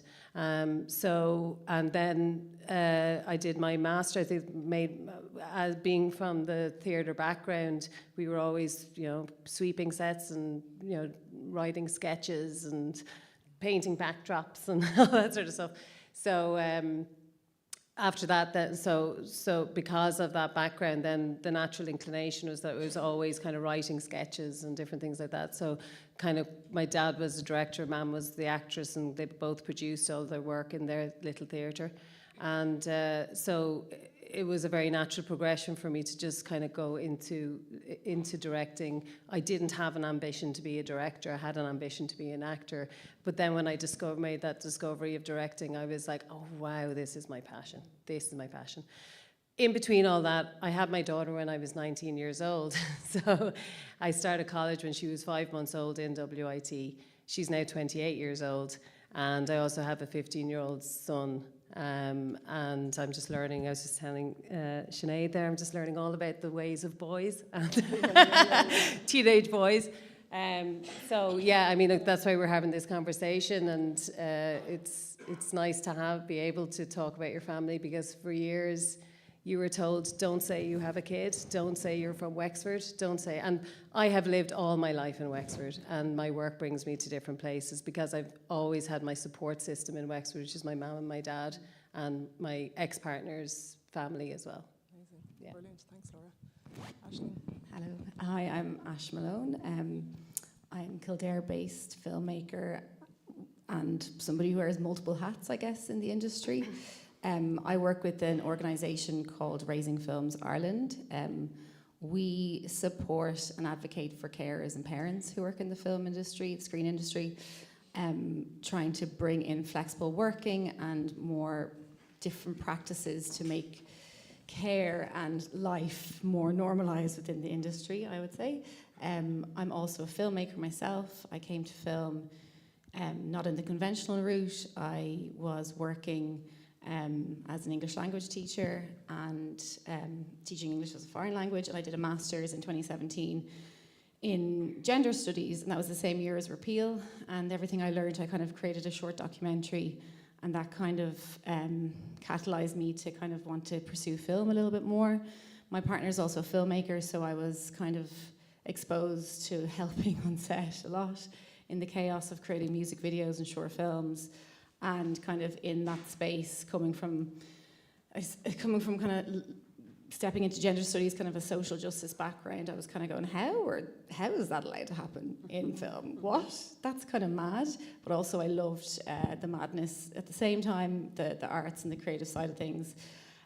So then I started working kind of in a social justice capacity with the Immigrant Council of Ireland. I was working in anti-trafficking, but at the same time I was producing on the side because you can't make money at that point when you're entering. So I was kind of like always straddling these kind of dual sides of myself. Then I was working in another social justice area and making short films and music videos as a producer. So I would classify myself as a producer, I guess. And then I had a child, and I didn't have any job. I was unemployed, and that kind of, funnily enough, gave me the space to work on my own films. My partner, he's a director and a writer and an editor, and together we started making stuff, applying for funding, and kind of had that space, weirdly enough, in maternity leave, or like just unemployed, being a new mom, space to start making, to applying for stuff. When we got Focus Short funding, and in the space of having my newborn, we made 2 short films and a bunch of music videos, and it was bananas, and I wouldn't recommend it. But it was, it's kind of led me to where I am now, because when I started, you know, I obviously needed to get a job. I was, you know, on the dole and stuff. I saw this job advertised at Raising Films Ireland, and it was like this little Venn diagram of the social justice, the momhood, and the filmmaking. So I've kind of stepped into that space now. And then in the last year, I've started a PhD in TU Dublin researching, what am I researching? That's a good question. It's a lot of stuff. It's kind of everything I'm doing. So it was an advertised role, and it kind of just spoke to me because it's looking at the screen industry in Ireland. How do we support a caring and diverse workforce? How do we, you know, make it more ethical and sustainable for people's careers? Because what we learn, maybe we'll talk about the challenges in a bit, but so kind of trying to develop best practice, and I'm in that position where I can hopefully learn a lot. So very good. That's really interesting. Yeah, because I suppose for myself, when I started out doing editing, I was in TV editing, and just the long hours, you know, you'd never finish at 5. Like, it was always, if there was a deadline, you have to just stay until you get the thing done. And then when you have kids, it's just so hard to kind of juggle that.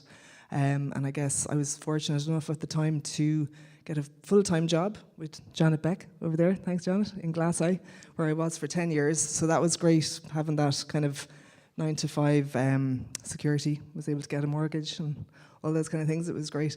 But yeah, it's really tough freelance and trying to juggle parenthood and all, you know, caring and that. And so maybe if you want to start talking about that, Evan, about, you know, the challenges that you would have faced yourself there. Yeah, absolutely. So I'm still kind of in the throes of it. My daughter's only a year old.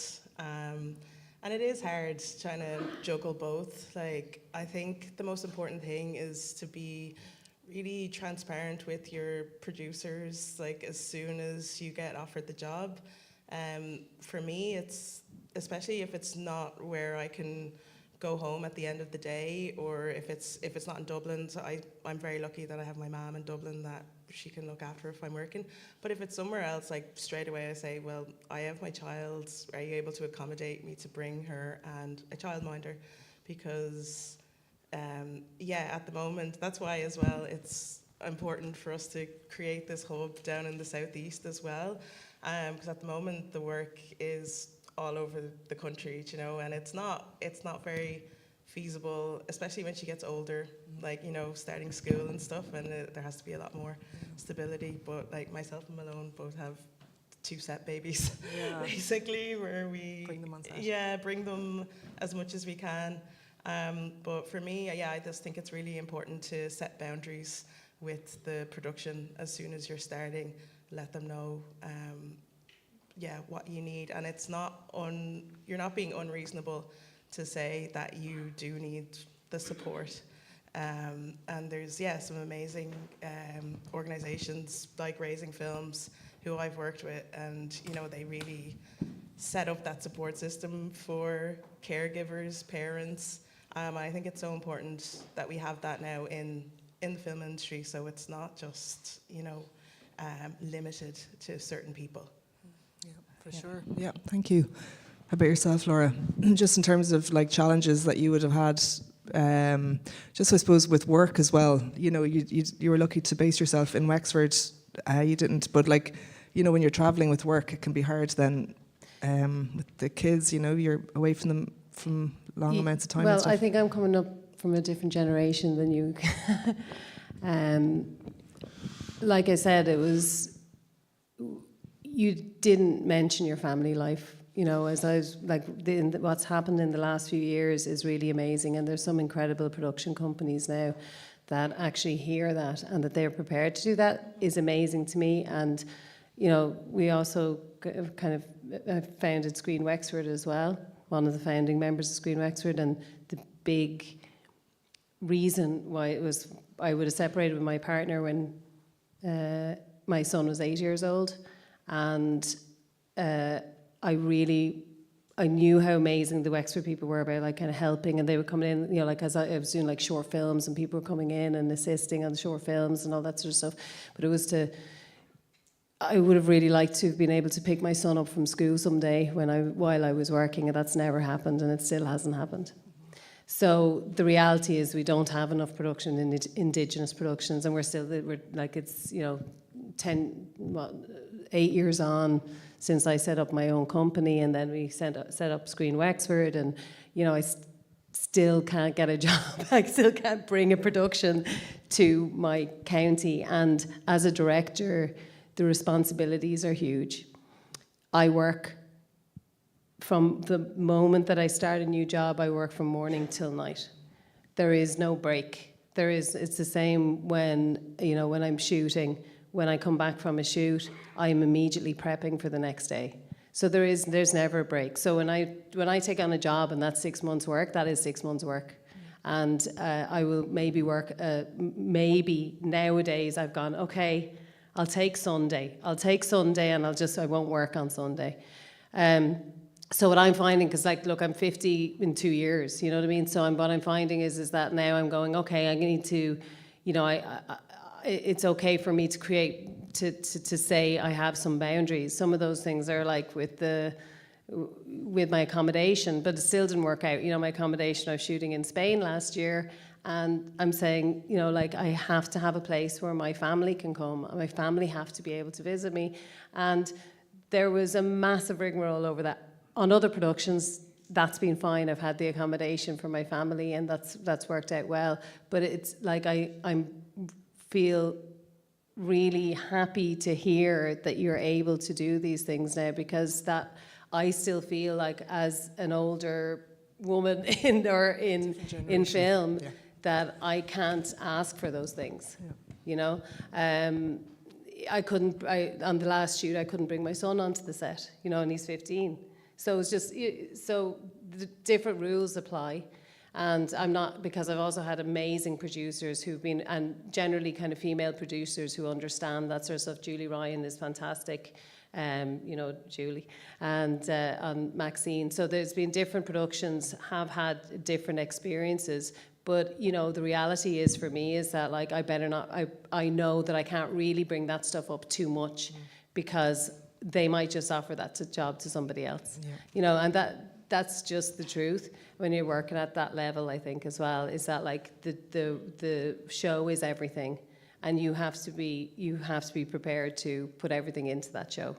And if, you know, a male director won't bring up his kids, so you shouldn't either. So I don't know if that's just because of the role that I'm in, and also the generational thing, but to me that's the way it feels. But the challenges I've faced, I think, really have been all those, it is, you are making a sacrifice, you know, like when I work away from home, that's 4 months where I'm away from home. My son came out for 3 weeks to Spain. I got home for maybe a few days in those 4 months. You know, he's growing up and he's a teenager and needs his mother. Yeah, you know, yeah. So like it's just the reality is it is tough, and as much as there's good things coming in, it's really not enough. Yeah, you know? exactly. Because we might be doing things here, but maybe No, in I other mean- countries they mightn't have the same Yeah, kind and of initiatives and that. It's just not. It's just there isn't enough kind of like fund. Or I don't know. Changing everything. It takes time. It takes time to change everything because you have to change the culture. Yeah. You know, and we're up against something that's existed for thousands of years here. You know. It's going to take time to change. And Aisling, yourself, so your challenges that you would have experienced yourself, and then I suppose how that kind of comes across in the work that you're doing with raising films. Yeah, I'm just listening to Laura and being like, Yeah.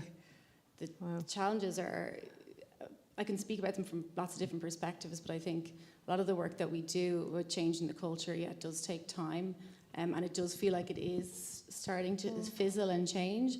But I think we run a lot of programs like trying to introduce job sharing, normalizing job sharing, different modes of work, which are all great things, but fundamentally the structure needs to change. That is one of the biggest areas, like the long hours are one of the biggest points for people, how things get commissioned, how long it takes to get greenlit, and then the people at the top are waiting to the last minute, which the inefficiency at those points ends up affecting the crew because they have to work extra hours, overtime.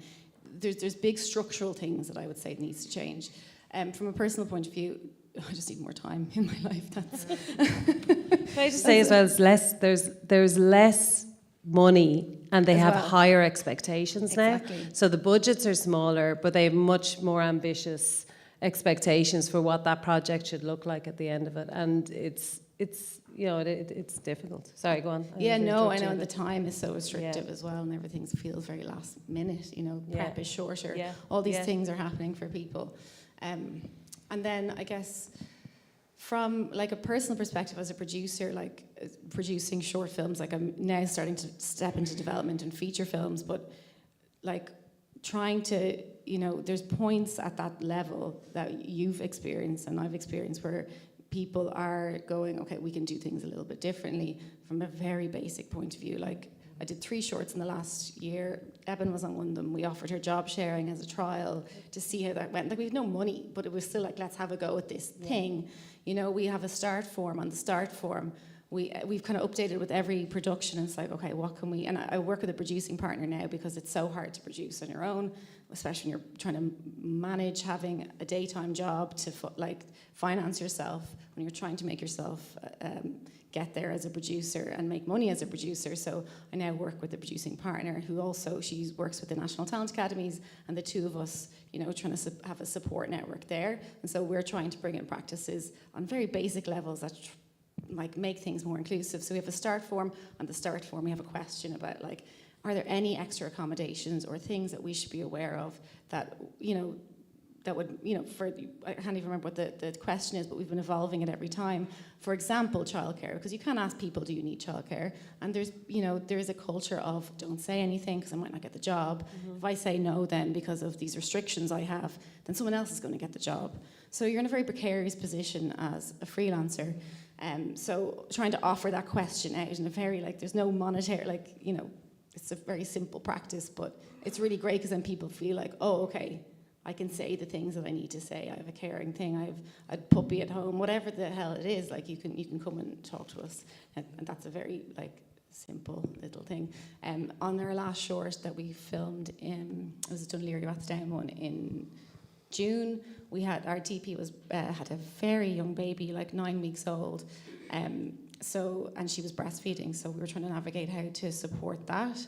And like no money, again, like 10 grand, you're trying to, people are working for free, all these things that you don't want to do, but people are like, you know, giving lots of time to these passion projects. And we just, very luckily on the first day, we had an easy up.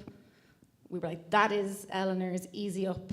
And for breastfeeding, she was breastfeeding in there. And then the other days we were in a house, like, everyone has to vacate this room at a certain point because we're using this as a multiple functional room.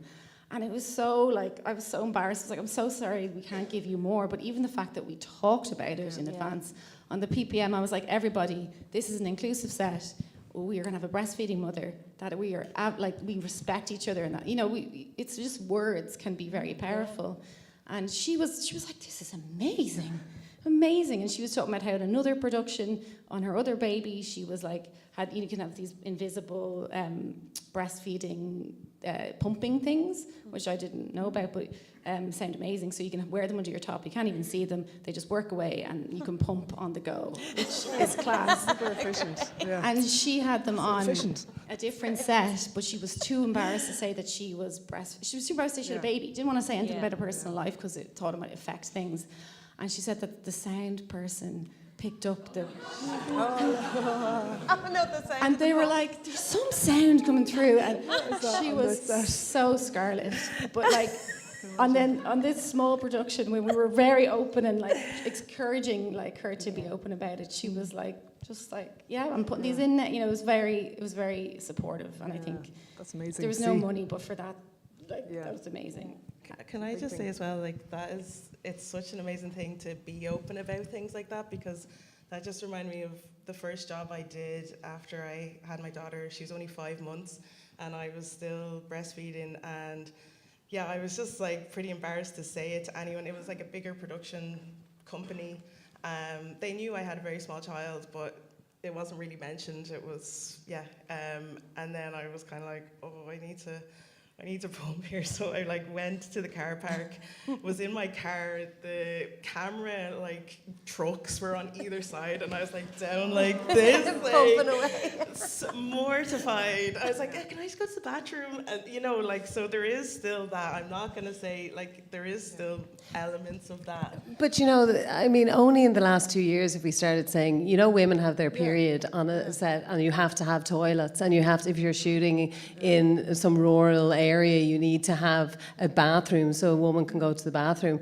You know, the amount of times that I've been sitting in a director's chair and I've not been able to go to the bathroom. You know, there's things like that that only culturally that was you couldn't say anything 5 years ago, and now you can kind of go, sorry girls, I got my period, I'm just going to have to go to the bathroom. You know, it's just like, it's totally natural, you know, but when that you say it now, was the it actually culture. sounds crazy, doesn't it, when you think about it now? It sounds so nuts, yeah. and the fact that we're only just like openly able to say it now, and this is really only in the last few years, so I mean, you know. It is changing a little bit. Yeah, it definitely is. Your generation are going to, like, your guys are going to just change the industry, and, you know, like people like Fiona, I always find like, you know, you're always a producer that people can go, come and talk to me. You know, just come and talk to me, whatever's going on. But that is not something that's all that really has existed in the past, I think, in the same way. So. But going to the toilet is a basic need.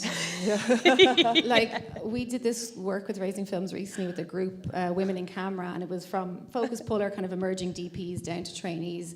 And it was this holistic day, which was led by Camilla Gomez. I don't know if you know, she's a second AC on kind of big stuff, and also a DP. And we did this holistic day where we were sat around just chatting about like kind of the challenges that people face.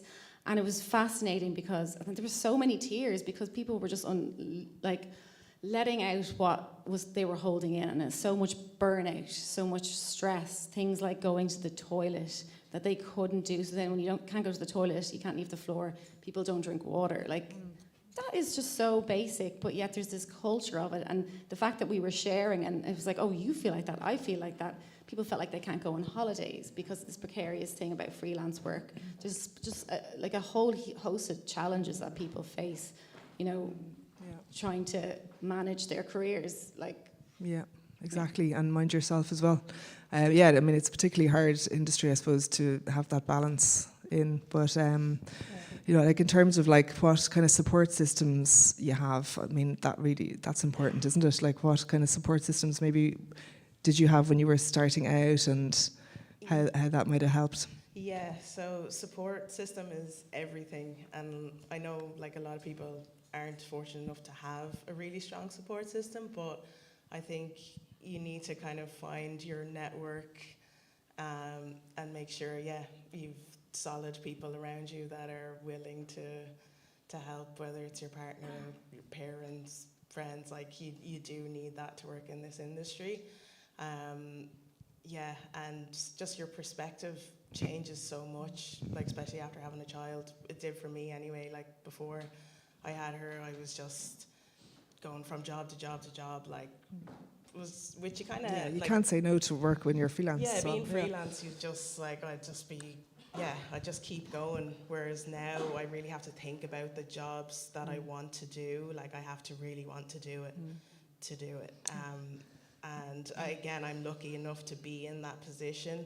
And my partner as well, he works in film. So like even for him, he made the sacrifice of, he was camera assisting all over the country. And then when we had her, he's has a background in prop making. He's doing that locally and filming like gigs and stuff locally, because you know this is such an important time. Like she's so small, we don't want to miss out on those parts of her life. And then like I said before, like my mom is amazing, but again she's in Dublin, so it's hard to work around that. Like if a job is in Dublin, great. I mean, I just got off a Storyland where I brought the whole family up to Donegal. Yeah, so it was me, That's my nice to be able to do partner, that. he was art director for me, and brought my mom up, brought my daughter up. But again, we were staying in like a little B&B, which like, it just wasn't ideal because we couldn't make dinner. We've got like a small child there. If she's screaming, you feel like, you know, it's really tough. You need like. your own place in that situation, Yeah, don't but you? again, like the producers were already trying to be as accommodating as they possibly could. So I'm not going to say, you know, it wasn't their fault. We were in the middle of nowhere in Donegal. So people are trying, but yeah, if you have that support system, like we wouldn't have been able to do it without my mom bringing her up there. We paid we paid for her flight from Dublin to Donegal and had her there for 2 weeks, you know, so you have to have people who are willing to do be that. in the trenches Exactly. with you. Yeah, for sure. And Laura, yourself then as well, like you obviously have, you know, your involvement with Screen Wexford probably came about out of necessity for networking. Well, is it? you know, starting college, so I said my daughter was 19 when, oh sorry, my daughter was 19. I was 19 when I had my daughter, and I started in WIT. By third year, you know, like I said, we never really had a lot of money. I had lone parents allowance. There's a support that I could not have done without. Another support was when I got to third year, I knew I couldn't afford the childcare because I had to start getting childcare. I thought I was going to have to drop out of college. WIT came in and they had some private fund or whatever that they were able to help me put me through college. My first, you know, I got a bursary when I wanted to do my master's. I got a bursary into Film Base, which is an amazing, amazing place that was in Dublin years ago, which is kind of what the Screen offices are doing now, but they were incredibly supportive. I got a bursary to do my master's up there at Staffordshire University. I couldn't have done it without that bursary. And my big opportunity was a Screen Skills shadow program in Red Rock. And when I did that 5-week shadow program, that's when I got the opportunity to direct a TV show. Bursaries, all of these sort of supports are really, really essential for somebody who is coming from a background where, you know, like and by the way, the biggest support, of course, my parents. My ex-partner has always been great about taking Calvin, my son, when I have a job abroad. But I do have to say, like, I've had to turn down, you know, I'll have to turn down 2 jobs now because my son's coming up to his junior cert. I am going to work on another show, which is fantastic with Fiona. But that's an 11-week job. It's going to be in Dublin. That means I can get down for the weekend. And so there's those supports, the family supports I could never do that, because also because they're coming from a creative background, they totally get it. They've dedicated their whole lives to putting on plays and all this sort of stuff and being in debt over putting a show on in the Wexford Arts Centre or whatever for their whole life. You know, money's never been the issue. It's always been, you've got to follow your passion. You know, and we've got to be able to make it available to men and women. You know, like women, you know, it's not just on women. There are men that are having to be silent, but they want to be at home. They want to see their kids. They want to be able to be a good father to their kids and have time with them as well. It's not just about, you know, like obviously we're mothers, but I mean, it's also about all the guys that have to stay silent because, you know, they're not supposed to say, I want to actually spend time with my kids this evening. Yeah, that's you know? so true, and it's still like that for men as well. You know, I think it's changing for women, but I still feel like a lot of men feel like they wouldn't be able to say, oh, sorry, I need to bring my child with me. You know, they wouldn't. Yeah, 100%. I don't think they're given permission to do that. So to me, that's why I would say with Screen Wexford, it's like wherever we can get more funding to just keep pumping into, like all of our courses are free. We have bursaries, we have our, where's Suzanne actually? She's there, oh no, she's not here. And Suzanne is amazing, she's just doing incredible work, but we set up kind of bursaries where it's like, okay, it's only 500 quid, but there's 2 bursaries every quarter where you can apply for, you know, if you want to do a course in Dublin, or maybe this will help with your accommodation to do this course in Dublin, or, you know, you need some travel and accommodation to do something, then that's why we set that up. It's not enough, like we need more to really help people, but it's a start. And if we can kind of, if other film offices can kind of follow suit, then, you know, then at least we know that we're providing some kind of supports, but we still need something. I feel for the producers as well, because like, look, I've worked with amazing producers, and the reality is you've got this small budget, you've got this ambitious project, and it's like, you know, you want to be able to help everybody on your crew, but it's a huge crew, and they all have kids, and they all have various different needs, and we can't be expected to be able to be everything to everyone when you're just trying to get a film made. And that's, you know, the reality is that they need people to drop everything and go, I'm all yours for this period of time as well. That's what they need to get it across the line. So there's, you know, dealing with there's a lot of different kind of elements here. Yeah. It's very complex. How about yourself, Aisling, in terms of supports? Personally, yeah, just it's like a cobbled together piece of lots of, you know, family, childminder, now play school, finally. So. Yeah. 3 hours. Yeah, 3 hours to myself. 3 hours. There's a lot of working at night. Luckily, a lot of my work would be from home, but we travelled a lot. We were living in Youghal to make our focus short, and originally it was written for kind of Ballincollig, and because we were living in Youghal, we're like, let's film it in Youghal, make it a Youghal-based story. So we changed, you know, like we adapted, and we were the writer, directors, and producers, so we were in a position of privilege to be able to do that. And then my partner's an editor as well. He was editing the film Christie in Cork City a couple of years ago, and we moved there, but we had a family member there that we could live with. So we moved around a little bit at the beginning, and now we're like in his mother's house saving for a mortgage. Oh, that went there. And you know, you're trying to do all these things to get to a place in your life where you're a bit more settled. So it's very cobbled together, all those things. But and you know, at the beginning, my fee for raising films, which is technically 2 days a week, was just paying for my childcare. So it was kind of, I was on minus or zero, but I kind of wanted to work, so I made that decision. And yes, I think we need to talk more about men in the industry in general. Part of Raising Films Ireland did some research in 22 about the challenges and barriers that carers and parents face, and the reason, you know, what people are facing, things like childcare costs, the long hours, you know, all the stuff that we've just talked about. But we're also losing lots of people. We're losing lots and lots of people at points in their career where they just cannot sustain working and caring. And unfortunately, that's predominantly women.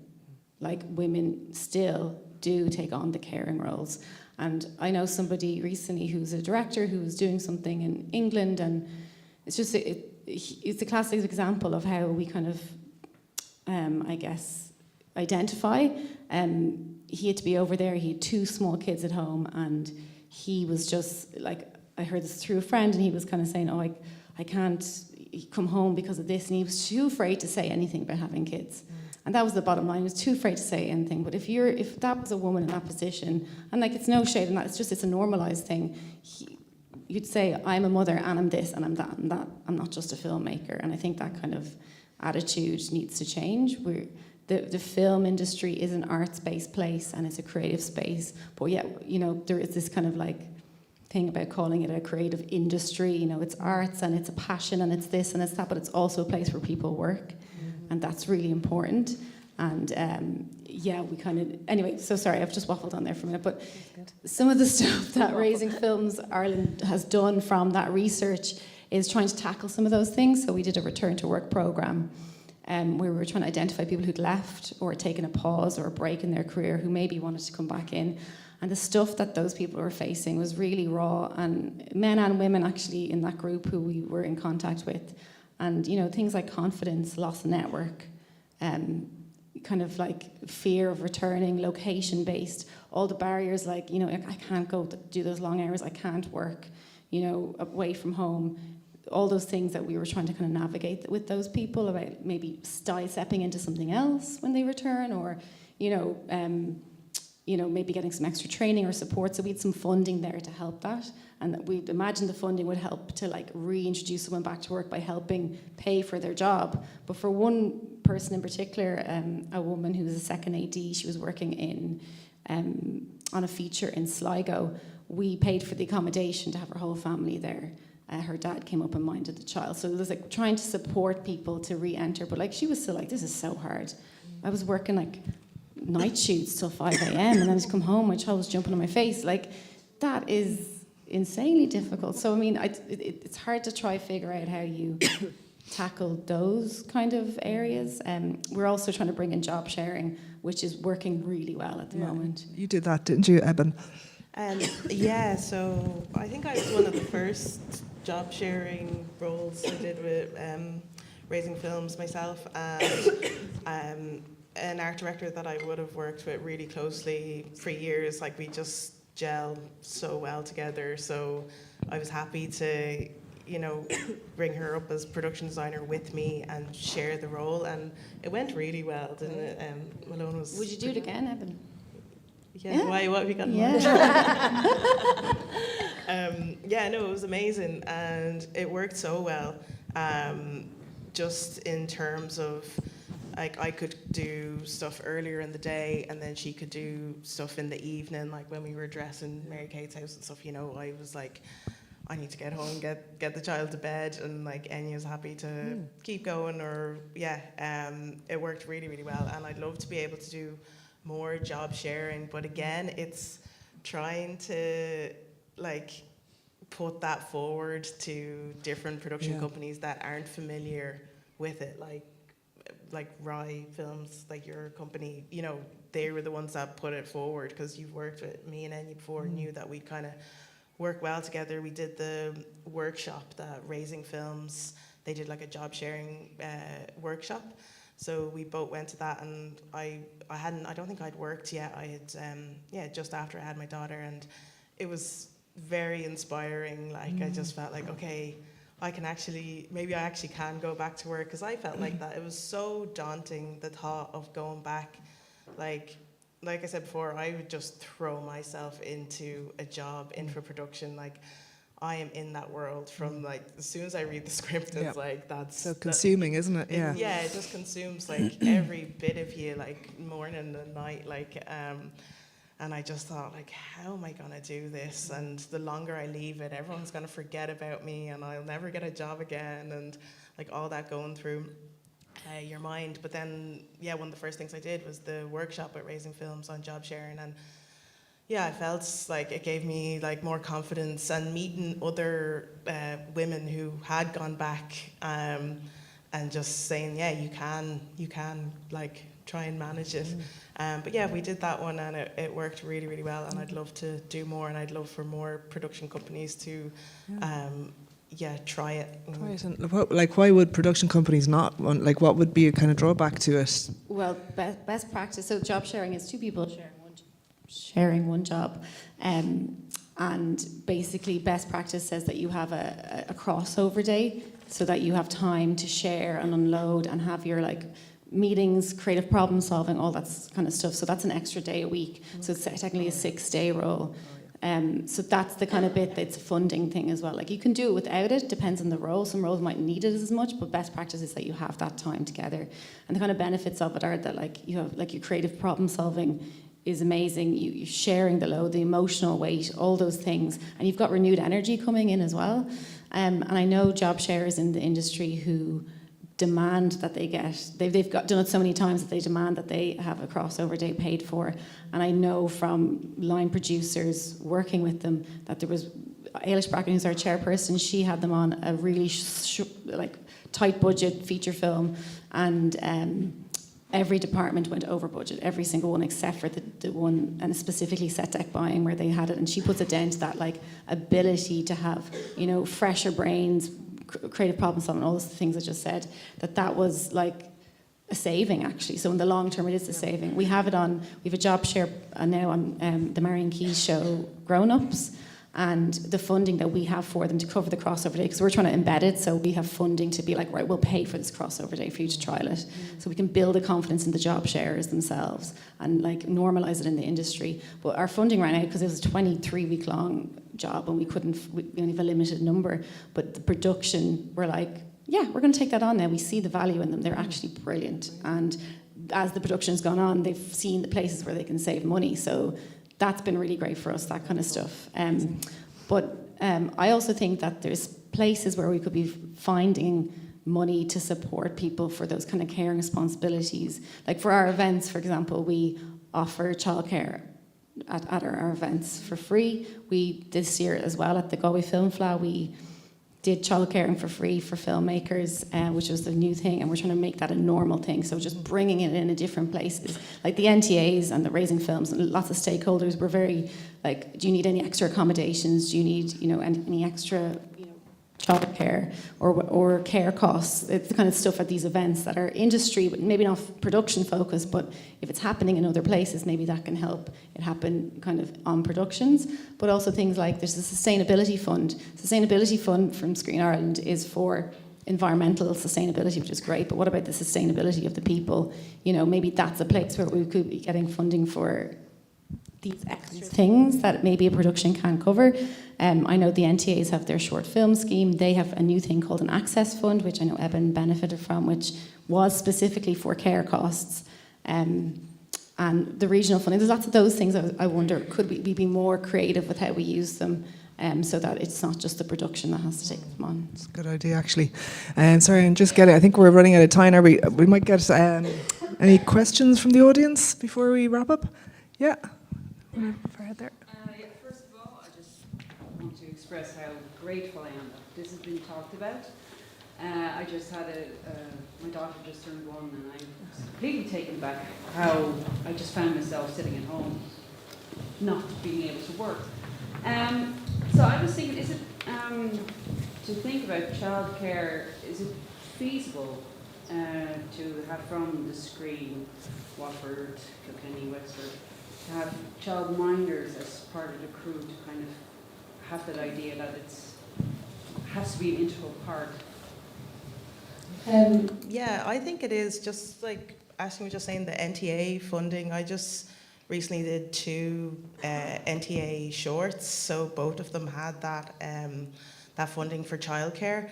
One of them, which was, the producer was Elaine Walsh, who Ashley works with, and she went above and beyond. You know, she had childminders there, and there was like, we were all staying in a hotel, and there was a room dedicated in the hotel for anyone who had kids to bring their kids, and it was amazing, you know, and we were all close enough that if you needed to go see them, you could go see them, which sometimes that can actually be a nightmare once they see you. It's hard to get away. But, and then same with the other NTA shorts, they actually gave me a reimbursement to bring my own childminder. So I definitely do think it's doable, but it's just about having that funding and for more productions to be able to actually get that funding. Yeah. Some of the research when we did that was like, oh, childcare on set would be a really good thing, like a creche on set. But actually, I think what people found when we looked at it a bit more was that it's only a certain point in kids' lives that would be useful for people. And for actors, it's a lot more, it happens a lot often, I would say. But yeah, it's other things. I think as they get older, it's the long hours that you don't get home for bedtime, or you don't get home, you can't bring them to school, that kind of stuff as well.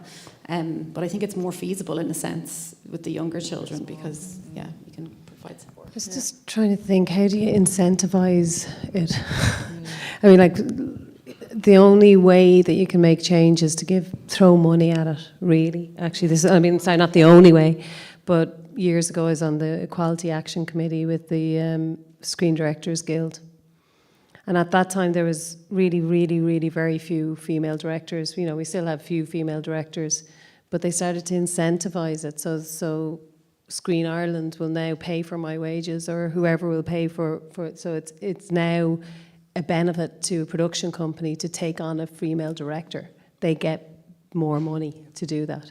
So how do we, I don't know how we do it with the childminding, but you know what, it's trying to find something like that. Is that like the only way to solve it is to have the money to be able to do it, you know? And like you said, there's some things that you're looking at some of the research and you're saying, well, people are fresher and they're working much better. But the reality is that we are delivering shows that we are worked to the bone. We're delivering shows at the moment that, like, you know, the schedules are crazy on them and they're still churning it out. So they're still getting the product at the end of it. So in a way, I'm kind of part of the problem, if you know what I mean, because we're still delivering without saying no, we need an extra week to shoot this, or we need, you know, like we're still making that happen, you know. So it's yeah, it's a structural change, because we're working as a producer. I'm working within the parameters that I have. Like, how much can I actually do within what the culture is, or what the way things work? I think it needs to be overhauling. Everybody agrees. We're going to do. It's a long process, but it's great that it's happening. I mean, I'm really impressed to hear that you can have, you know, there are childminders on set, especially for little kids and things like that. I don't think I could have ever imagined actually doing it as a toddler, you know, like having my kids as toddlers, you know. Here we go. Sorry, you put us all on the stage together. This is what you get. We'll just stay here for the afternoon chatting. Is there maybe one more question? Yeah. Sorry, I think a very important thing that needs to be discussed as well is that Flavia touched on it earlier.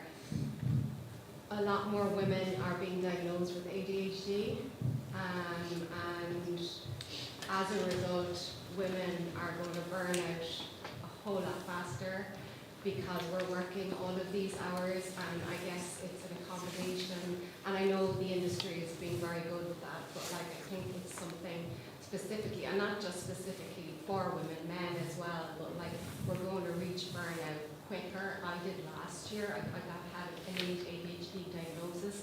I had to take a year off, you know, and take a break, but I think it's an accommodation that producers, me included, needs to put in place, you know, for your crew and your cast, and make sure that they just don't burn out because of that. So, and that's a whole different discussion. Absolutely. That'll be for the next discussion. The percentage of people, in the industry, in the creative industries, who are neurodivergent is much, much higher than any other industry. And that is because of many factors. We're all attracted to it for certain reasons. And yeah, we definitely need to be mindful of that. That's like, in the UK, they're learning that job sharing is one way that suits people a lot better who are neurodivergent. But I think, there needs to be more kind of understanding of all that. And I know there's stuff like well-being officers that are being introduced, which I've heard are working really successfully. Just having someone on set who someone can go talk to. I've heard that like everybody's chatting, even the gaffers and all sorts. Yeah. Male and female. Thank God for the ADD or ADHD, because nothing would be made, I'd say. Yeah, exactly. Yeah. Honestly, it's just like you have a certain drive, and it's just like, you know, it's just yours. Yeah, exactly, and it's definitely exists in this industry for sure. Definitely. Okay, I don't think, do we have time for one more question? No, sorry. Okay. Oh, did you want to have a? Oh, sorry. Okay. Thank you so much to the panel. You're fantastic. That was really great. Thank you.